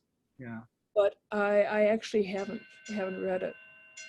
But she was certainly very popular as a writer. Yes. But whether she had influence in, I think people read her for the pleasure of reading her, and many people buy cookbooks just for that, which not to cook from. They just love reading them and the people who take them to bed, to read like novels before they go to sleep. I'm not in that league, but there are people like that. Betty. I was going to say that if I were going to visit a country that I've never been to before, I will buy a cookbook for that particular culture, cuisine, to familiarize myself not only with what I'm going to eat, but like you say, it's not in the books. You started by saying you've looked in the index for cookery and cooking and meals or whatever you look for in an index to see if a book about a particular culture talks about that aspect of it, the eating aspect of it and the cooking aspect of it. But buying a cookbook from a particular country, and very often if I'm giving someone a going away present, I'll give them a cookbook from the country they're going to visit. Merle? Oh no, I was just saying, I have a habit of reading cookbooks just to read them, and I don't necessarily use all the cookbooks I have, but when I'm reading, I'll mark a recipe and maybe someday come back to it, maybe not. But I just like reading them. By the way, I didn't mention one of my favorite cookbooks of all time, which was the New York Times cookbook. Well, when I was talking about celebrity chefs and food critics, New York Times. This is one I have here. Craig Claiborne, that sort of was a big trend. Yeah. Moussaka was an amazing recipe. Okay, I want to switch gears. Can I just say one more thing before you start, because you've mentioned moose wood a couple of times. Yes. My sister collected all of the moose wood cookbooks, and we started sharing those books together. But there was one in particular that we used to send back and forth to each other. So she sent it to me once, and she had tabs marked in it of the things that she liked that she had cooked that she really enjoyed cooking for people. So, and she had little notes inside on those pages. So I kept the cookbook for a while, and I tried other recipes. I tried all of those that she sent me, and then I tried new ones. And I put little tabs, make my little notes. I'd send it back to my sister. And we did this for years with the same cookbook. And in the end, there's probably, I bet there's probably 50 tabs. And, you know, one color for me, one color for her. Marvelous. And Oh, I love that. she's passed away now, but I have this That's wonderful Moosehead book. It was just the one that we used to do that with, but it happened to be a wonderful volume. You know, you have to be careful with several of these books. A Joy of Cooking's one of them, and Moosewood's one of them. When you get a new edition, they change the damn recipe. Yeah. And it often isn't improved. And I had one of my most embarrassing circumstances is I had Gail Gand coming to my house, who's one of the best pastry chefs around. Indeed. My house because she knew the stuff I had, and she collects Jello ephemera, and I was going to make just kill remember it. I had a recipe for cream scones out of the Joy of Cooking. I mean, really good, really simple. Basically, you know, leavening, flour, and whipping cream, maybe some sugar. But anyway, it was delicious. And I made this for her in a newer version of the Joy of Cooking. And it had been made, I didn't notice that it had been made healthier. It was disgusting. I was so embarrassed. They were like rocks and tasteless sawdust in your mouth, rocks. But healthy. And Moosewood has done that too, where wonderful recipes have had the fat taken out of them. And they're disgusting. So well, we have kind of the old ones. And I just wanted to say, this is the cookbook that I learned to cook from. My mother was very busy, and she had that. I had that cookbook too. This, you know what? I managed to save it for all these years because I had so much fun cooking out of it. And my mother had her limited little, you know, assortment of things that she liked to cook, but I could pick out my own things. And I learned to make things that didn't necessarily come from her, but were things that I picked. And there's a very good, at least I used to think it was very good, Sloppy Joe recipe. And I know you've mentioned that a few times. that was this is, you can still get this cookbook. I have that book. He is tasting and she is cooking. She is making it. It still has it still has differences for whether you're a girl or a boy. Yeah, well, this is from when I was a kid, so maybe but I think it still has the same cover if you buy it now. Anyway.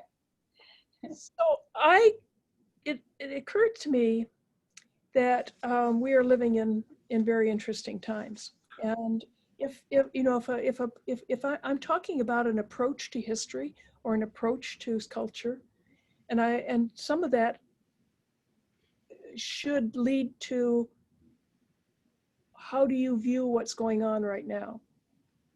And so I've been paying attention to some of the food related parts of the pandemic.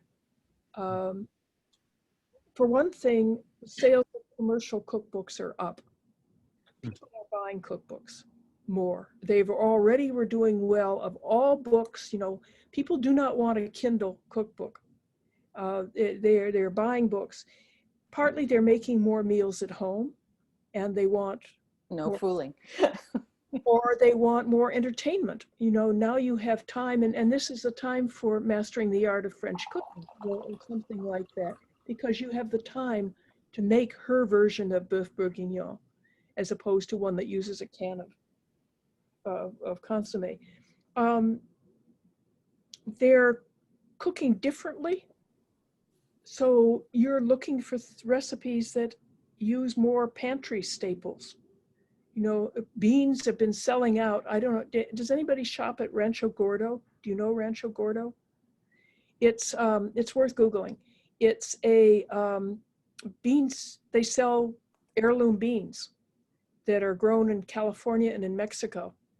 And they have quite a following, but they will have beans that are, you can't find anywhere, and they're fresh, they're good. So if anyone is mostly doing, learning to cook or wanting to have on hand things like beans, this is a good source to know. So people are needing new cookbooks for beans, perhaps. And they also are looking for recreation. There's the Magnolia Table and the Pioneer Lady, to escape, to imagine a different life. I mean, if you ever wanted to escape, imagine a different life, it was this. Another thing that's happening that I find interesting, I mentioned the community cookbook from Morrison, Illinois, and all its hamburger helper and canned goods. That happened to community cookbooks around the country, and they were basically dying, because who wants that? You want a really interesting old recipe that you can't find anywhere else. But now, they've always been fundraisers. There are new community cookbooks being produced, a lot, some online, some of them actually printed. One of them is called The Family Table, and it's professional chefs and cookbook writers to benefit the restaurant industry. So they're all doing things, they're benefiting restaurants, or they're benefiting a food bank or something like that. And they're also, often they're a way of bonding for groups that are unable to meet in person. They do sort of the non-family version, Diane, of what you and your sister were doing. They meet through the recipes and through sharing it, which I thought was interesting.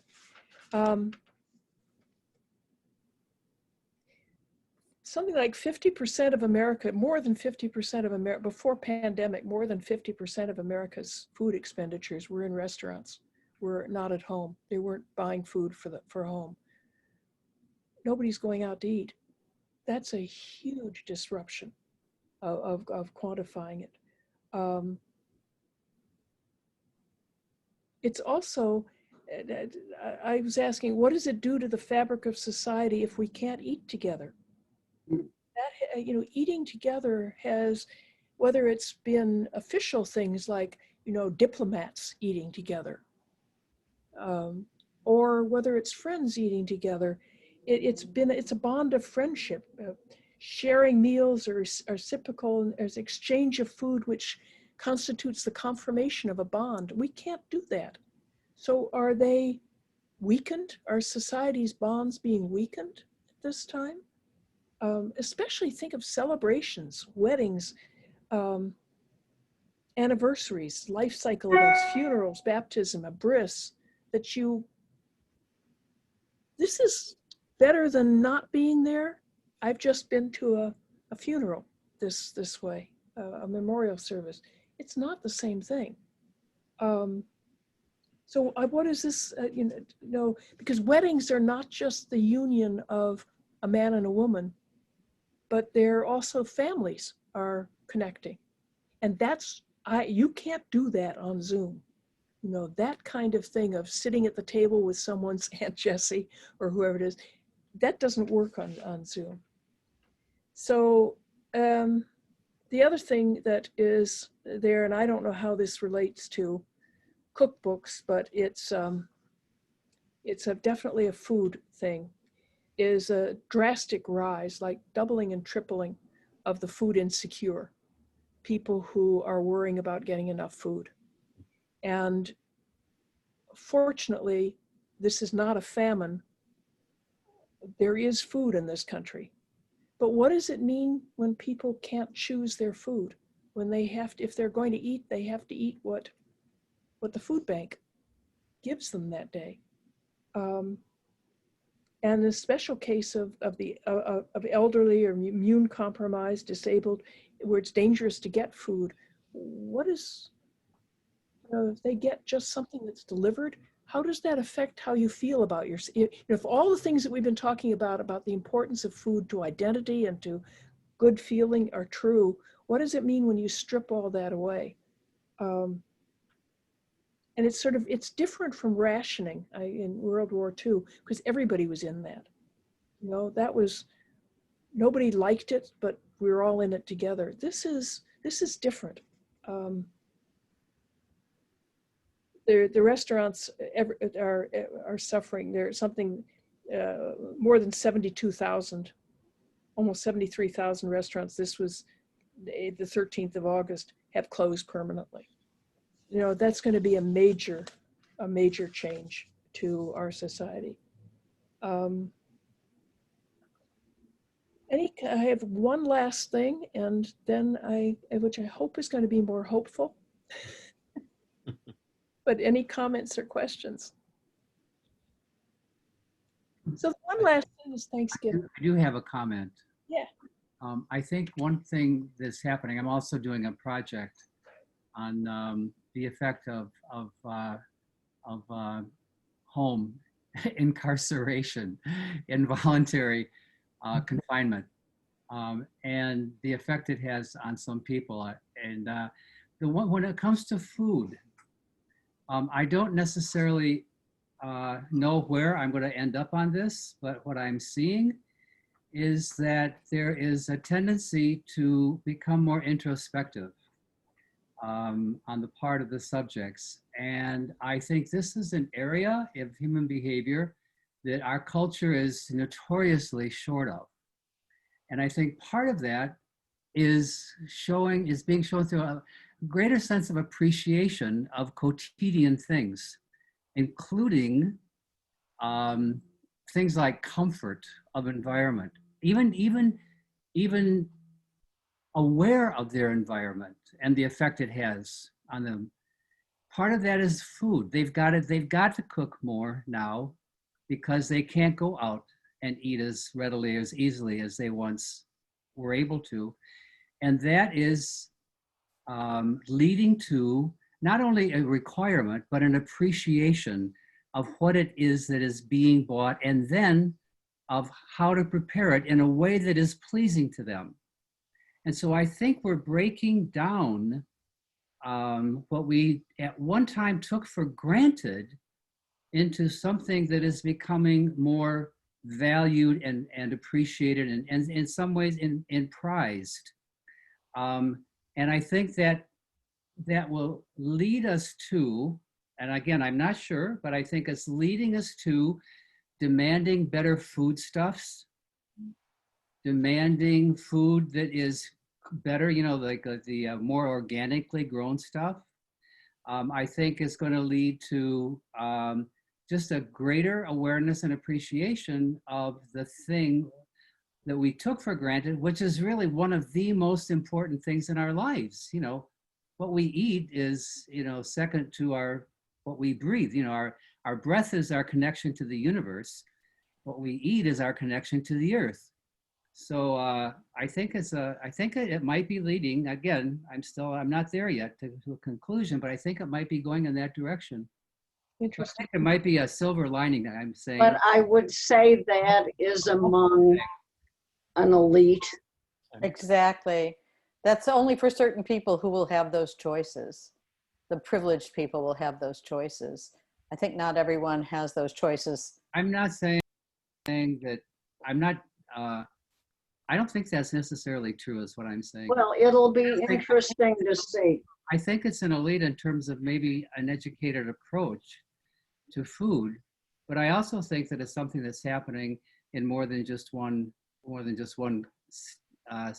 economic strata. I have to admit that I'm abysmally ignorant when it comes to what is really going on in the households of people who are not amongst my social class. Mm-hmm. I have no real way of knowing what's going on there because it's certainly not reported, and it's certainly, and right now, I don't have any interaction with anybody. Yeah. Well, I have a friend who out here in LA who is single and by herself and is able to go out and do these wonderful volunteer things. And she's distributing lunches to the school children. When the schools were closed, the kids who depended on breakfast and lunch at their schools for their only nutrition of the day was cut off because schools weren't open. So she's doing that. And I think they're it's not a question of choice. It's a question of you get this lunch bag. That's it. Period. And so, like you say, I'm pretty much like you, Jack, abysmally ignorant of what happens outside of my social class because I don't have that much. Whatever interaction I might have had is even less now because of our confinement. But I do hear that it's not so good out there. And the kinds of choices that would be nice to come out of this, to the awareness of having healthier food. But if anyone goes in any grocery store, and I'm not just talking about Whole Foods, I'm talking about going into, out here it's Ralph's, going into a regular grocery store, and you look at what the organic food costs and you look at what the non-organic food costs. If you're on a budget, you don't have that choice. That could be. I mean, that could be. All I'm saying is I'm talking about things as elementary as going into an Aldi's and picking up a can of beans, one that has, and being more aware of the ingredients, the salt, things like that, healthier. Awareness is one thing. Is to reading the labels is But a I good think thing. it's part of the appreciation that I'm talking about. We, That's the awareness. we still spend less than anybody in the world on food. We what? We Americans spend something like 6.8% of their income on food, which is outrageously low, and it's continuing to go down. And we want cheap things. That is an American food value, to buy things that are cheaper. You know, we choose. Some of this is choice. You know, do you buy a new television, or do you keep the smaller one and buy better food? Some of it's choice. Some of it is not choice because there's just no money, period. But some of it's food values. You know, the French will spend more. They spend more on food. Other cultures, some of them have to spend more. Some of the African countries in particular. I have a chart on my computer. I can send it to you if you like. It shows who spends what percentage of their income on food. Ours is just very low, and it's part of our food values that we want cheap things and fast things. Shoma. I wanted to say I loved your presentation. I was just grinning ear to ear. But what about the fact that I think during the pandemic, one way of showing love is through food? Because I've loved receiving packets of tea, for example, or else I've dropped off mangoes in somebody's house or sweets in someone's house. It's like a small little way of showing love. I think across the board, I associate food with love in a very gentle, small sort of way. And one other thing I found very humorous when we were talking about this, in India, even though they sell a lot of cookbooks here on Indian food, many of you have been in India for a long time. I don't think Indian people in India own cookbooks. I don't know if it's because they have maids or whatever and it's handed down. I don't remember at all there being any cookbooks anywhere. I think they sell the Indian cookbooks outside India. I don't think people in India actually own any sort of cookbooks whatsoever. And who knows? But I'm sorry, did they cook anything other than Indian food? They are now, but okay, this is some things that I do not like. I love American Thanksgiving. I despise it when they add cumin to my Thanksgiving to Indianize it up. I'm like, no, it doesn't require cumin in my Thanksgiving. I don't want any part of it. So I think they do have pasta now in India. They have Italian. I don't know how they do it, but and they also have sushi, which is not surprising because we're a peninsula, fish is everywhere. But what I loved, the term that Penelope you used, book pimp, I'm going to borrow that. God, how'd you come up with that? That was brilliant, Penelope. And then I loved the one part I think I was reading the other night, how they write the books. If you look at a menu or even a menu, what was I reading? That book that Barbara, you had given me word by word. One aspect. No, bird by bird. You also gave me word by word. Yeah. So one section that they had in there is just the English language. Crispy fried rice. Isn't that redundant? Crispy fried rice. What is that? I love reading. I hate cooking right off the bat. I would probably subscribe to I Hate Cooking and never read the book but I just love reading them because of the humor and the pictures. It's like visually gorgeous to look at. But I love reading them just for that fun part, crispy fried rice. And this whole time, just to learn the word book pimp, it was so worth it. I loved it. Thank you. I was blessed to have a husband who basically ate anything I cooked with relish, and that doesn't always there. But the I Hate to Cook book was the source of one recipe that he said he'd really rather not see again. and it was something called cheesy wine bake. So Ew. I must say, when I was looking up things Indian, in anticipation of this as well, two things came up. One is Indian men are cooking because their cooks are not coming in. So there were talk. And this is big news. I think it was the Hindustan Times, something like that, of calling your mother to find out how to shop for, what to go, and how to make chapati or whatever it is, so that you can do this because the cooks aren't coming in. And the second thing was that I thought was really interesting is I came across an article on trying to create a national cuisine in India, and a cookbook that reflected that, as opposed to absolutely regional food. And sometimes the same food would have a completely different name in one part of the country or another. But the idea of creating a national cuisine as part of becoming stronger as a nation, as opposed to a conglomeration of different groups. Yeah. I thought It also could be part of the nationalist impulse of the current government. Yeah, sounds like.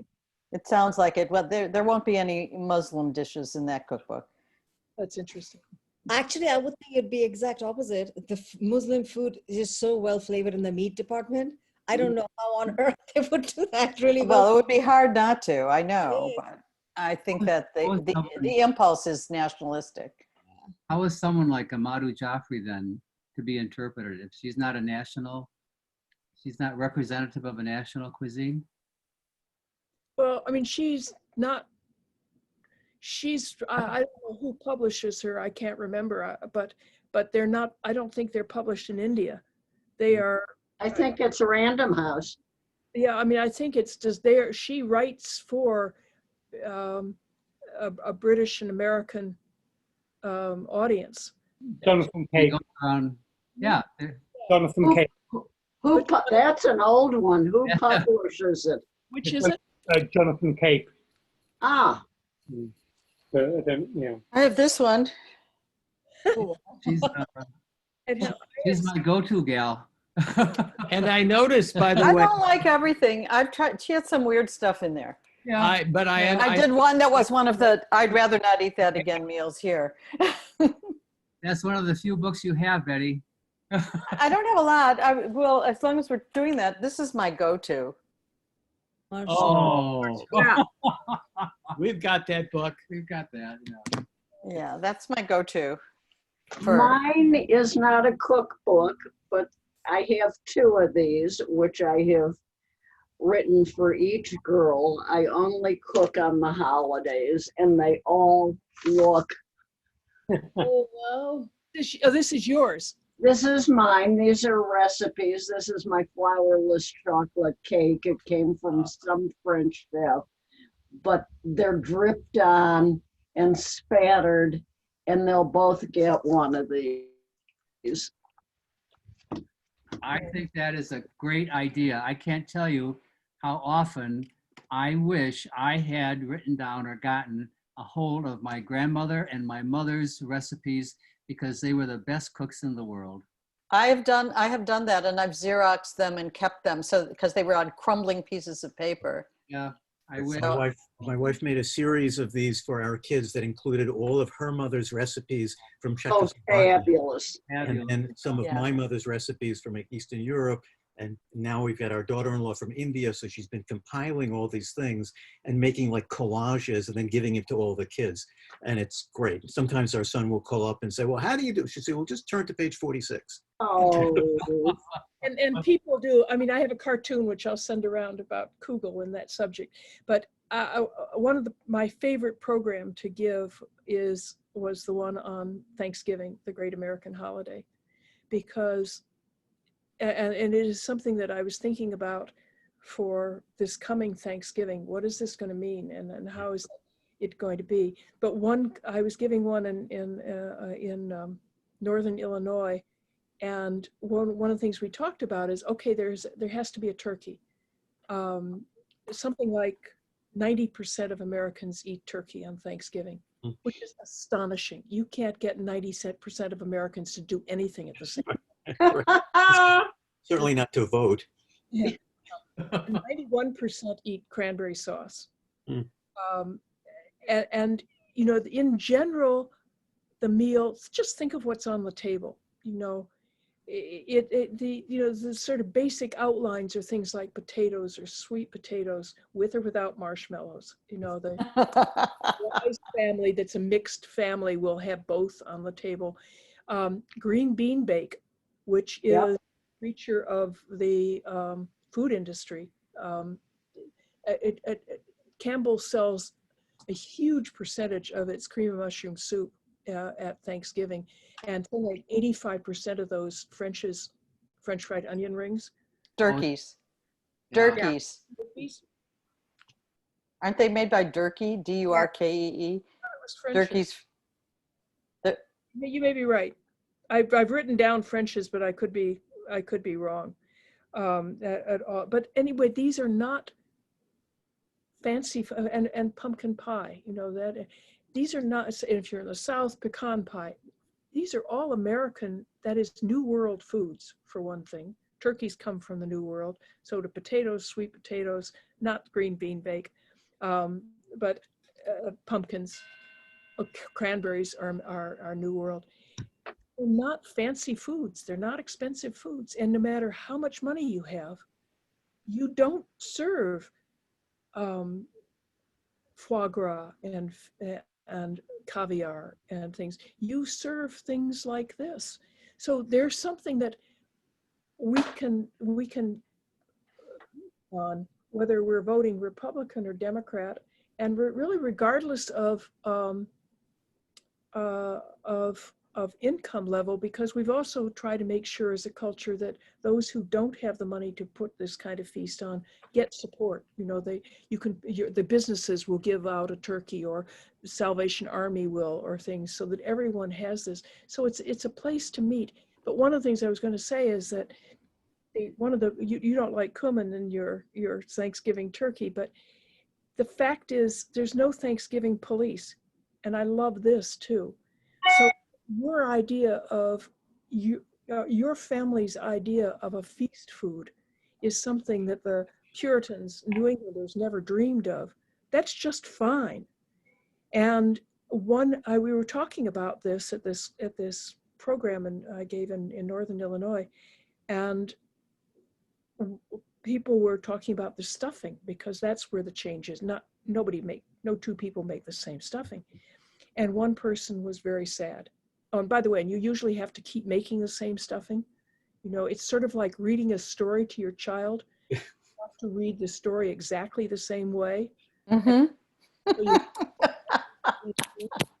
And this person said, very sadly, and I mean that, we try a different one every year, because mother had died before anyone got the recipe. It was German, and so whenever they came across stuffing that used dried fruit, that looked right, they'd try it, and it was never right. It was never the same thing. So by all means, you know, get the recipe. Right. But it is something that you know, people do it in their own way, which I also love, and that I love the custom. You know, that you invite everybody, even, you know, the uncle who gets drunk before the final course of the meal. Even people you invite, what my cousins call, you invite waifs and strays, people who don't have somewhere to go. often people make a point of inviting foreign students to join them. And there's, everyone sits around the table, and it's actually an old-fashioned way of serving a meal. That is 18th century way of serving a meal, that you have two courses.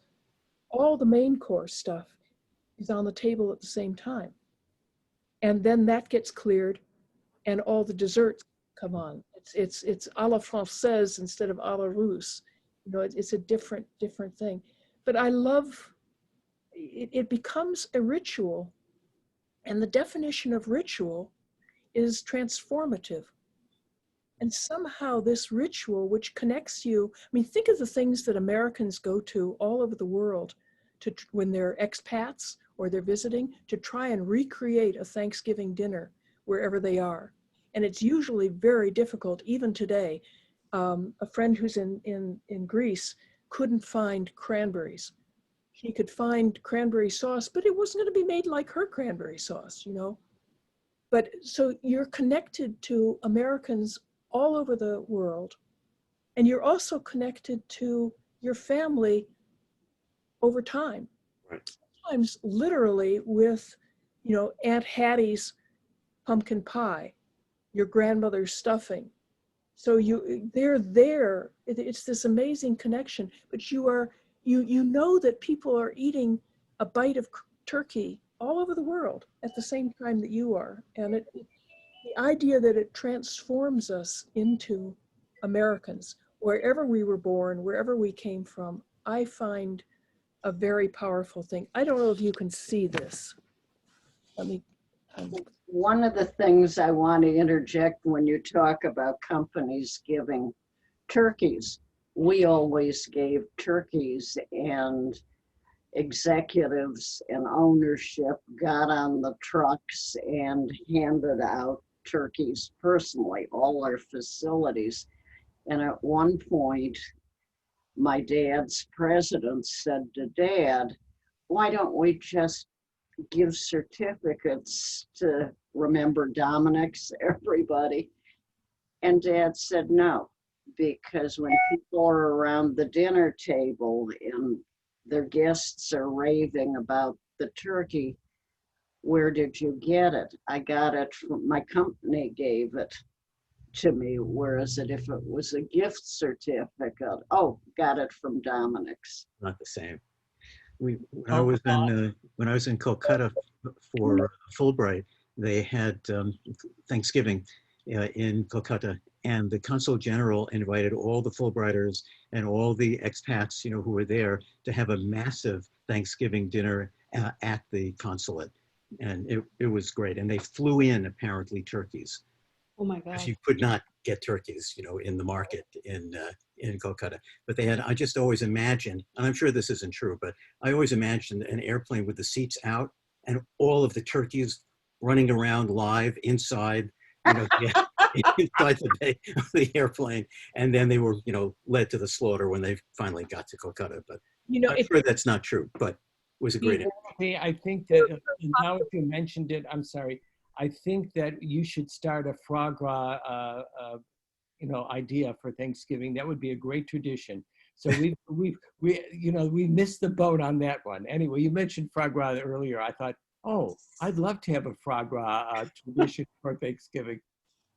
But there's something about us all eating the same thing. Same thing, right? At the same time. Your image of the turkeys. One of the images that I just loved is turkeys were very popular in England. You know, they made it to England quite quickly. Columbus brought, you know, after they came from the New World, and they made their way to England fairly fast, to all of Europe, because it was a big bird, you know, and big birds were popular. They were raised in the north of England, and at holiday time, they were driven down to, like a cattle ride. They were driven down to London, and there's an image of them across. They were driven by little boys, and all of these turkeys going across a bridge, you know, filling the bridge. And at night, the turkeys would roost in the trees, and the little boys would sleep. And then when the dawn came, they'd come down and they'd start driving them down again. Oh, that's so great. isn't that a great It's a image? fabulous image. That's the turkey trot. I will send this to you because you probably can't see it well. Hold it up a bit more. Okay. Can you see it? Yeah, yeah. Idealized. No, we can't see Penelope if you're talking, Barbara. So I got her on screen. I'm So going to send it to you. I'll send it to you in an email. But this is 1869, Thomas Nast, Harper's Weekly. It's called Uncle Sam's Thanksgiving Dinner. And written on the side is free and equal. Come one, come all. Universal suffrage is the centerpiece. Uncle Sam is carving the turkey at the head of the table, and Columbia is at the foot of the table. She has a Chinese person on her right, and on her left, she has a black man, and they're all with their families. It is, you know, very, and on the wall are pictures of Lincoln and Washington and Grant, who was the president at the time. And then there's a picture of Castle Island, which was the immigration point. So I love that this is 1869 and it's this inclusive picture of what Thanksgiving oh, is. please do send Yeah, it. I'd love to see that. It's a wonderful thing. It'll be my family Thanksgiving greeting card this year. Oh, This I is, just want to hold up a book since we were talking about our cookbooks. oh yeah. Oh, I have that. Yeah. Have that one? It's great. I got this in the 60s and started cooking Indian food back then, and it's still fabulous. It's a great book. Well, I'd love to see everybody's cookbooks, and I'm about done. The only thing I was going to ask is, what's going to happen to Thanksgiving this year? Oh God. You know, I when I first thought about this, I thought, okay, I'll end the program on this beautiful, helpful, you know, hopeful note with the, you know, the MAGA people and the non-MAGA people all celebrate at the same time. Everyone's going to have this wherever you are. It's going to be there, but we're not going to be able to meet. And furthermore, we are going to be after the election and may not know the results yet. What is Thanksgiving going to, we don't have to answer that. Yeah, let that be rhetorical. Let it float out there. Yeah. So what cookbooks did you bring? Oh, I don't have that. Do you like that, Merle? I love the inspiration. Most of his recipes do brilliant things with vegetables. I like that. Oh, look. So many ingredients that it's not. Alexander has the same one. I have the same you've one. got Mrs. Beaton. Oh, great. Venus. Oh, Oh, that one. What's that? My mother had this one, and it's a lot of double entrant, very naughty recipes. So interesting. And what year is Mrs. Beaton? I don't know. Find my glasses. This is a reprint of 1952. Wow. Mine continues to be Dinner with Jackson Pollock. That's great. Because do you like the recipes or the images or the idea? I like stories about the food that I'm eating, and I love imagining Lee Krasner making Stella Hart Benton's stuffed peppers for Jackson Pollock. Isn't that wonderful? And not only that, he's made them and they're really good. And every time I make a recipe from this book, I channel the people, because you're told who made the recipe, whether it's Jackson Pollock's mother, whether it's the wife of a friend or the husband of a friend, but it also tells you the value that these people put on food, and how you would never think of someone like Jackson Pollock being a quiet, reserved person who put his energy into the creation of these wonderful dishes. And after dinner, they would go out on the deck without saying a word and have a glass of wine and just sit and smile, looking at everybody, the soul of contentment. And it's just to me, it's just a wonderful little vignette. So this is the book. Who else? I didn't read a book. Marcella. Yeah. Nutella is my go-to, as I said earlier. Your favorite recipe from it? I have a couple. I like her pasta ceci is really good. And she does a thing with monkfish and wild mushrooms that's divine. For the first time, somewhere early in the pandemic, I made her very classic tomato sauce with all the butter in it. It was so good. Oh my God. Yeah, I've done her bolognese from scratch where you're cooking it forever with the milk and all that. It's You put a whole onion in, but you don't eat it. After you finish the sauce, you take the onion out, but it just gave a fragrance to it. I'm not going to talk about it. the one thing hungry. Well, this one, of course, best in the Yeah. art. And my first recipe from that was coq au vin. And I was surprised that it turned out purple. But I didn't actually. And you wonder if you're cooking this in a dark red wine, why shouldn't it be purple? Yeah. But the sauce was stupendous, Yeah. you know. And that was probably 1967 or 68 that I started this. And of course, this is my original, and the binding is all coming apart and everything else. Yeah. But That's a wonderful book. I still use it to make creme caramel and a few of her other recipes. But anyway, that's enough of that. Yeah. I usually jot down the date that I made something next to the recipe. And sometimes I'm surprised when I go back to a book that I made something, oh my gosh, that was 15 years ago. You know, pricing cookbooks, I saw all kinds of things.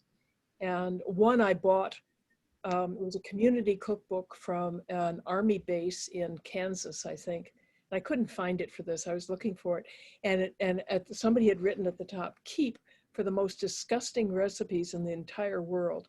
And those were, you know, they were things that used Cool Whip and Crisco. Oh, They were really my stomach hurts thinking about it. I remember one, you know, many of us have 2 recipes in a cookbook that we go to. They're absolutely fabulous. This person had cooked everything in the book and commented next to it, good, you know, needs salt, or whatever it is, wonderful.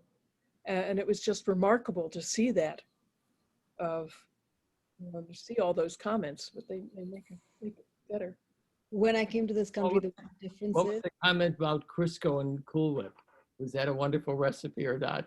No, so this was someone who bought it who wouldn't have dreamed of making those, you know, but yeah. Sharma?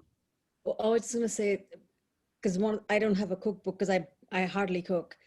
But the one thing that I noticed when I came to America, the one Indian thing that I still have, I love my sandwiches made with butter, not cream cheese or mayonnaise, nothing of the sort.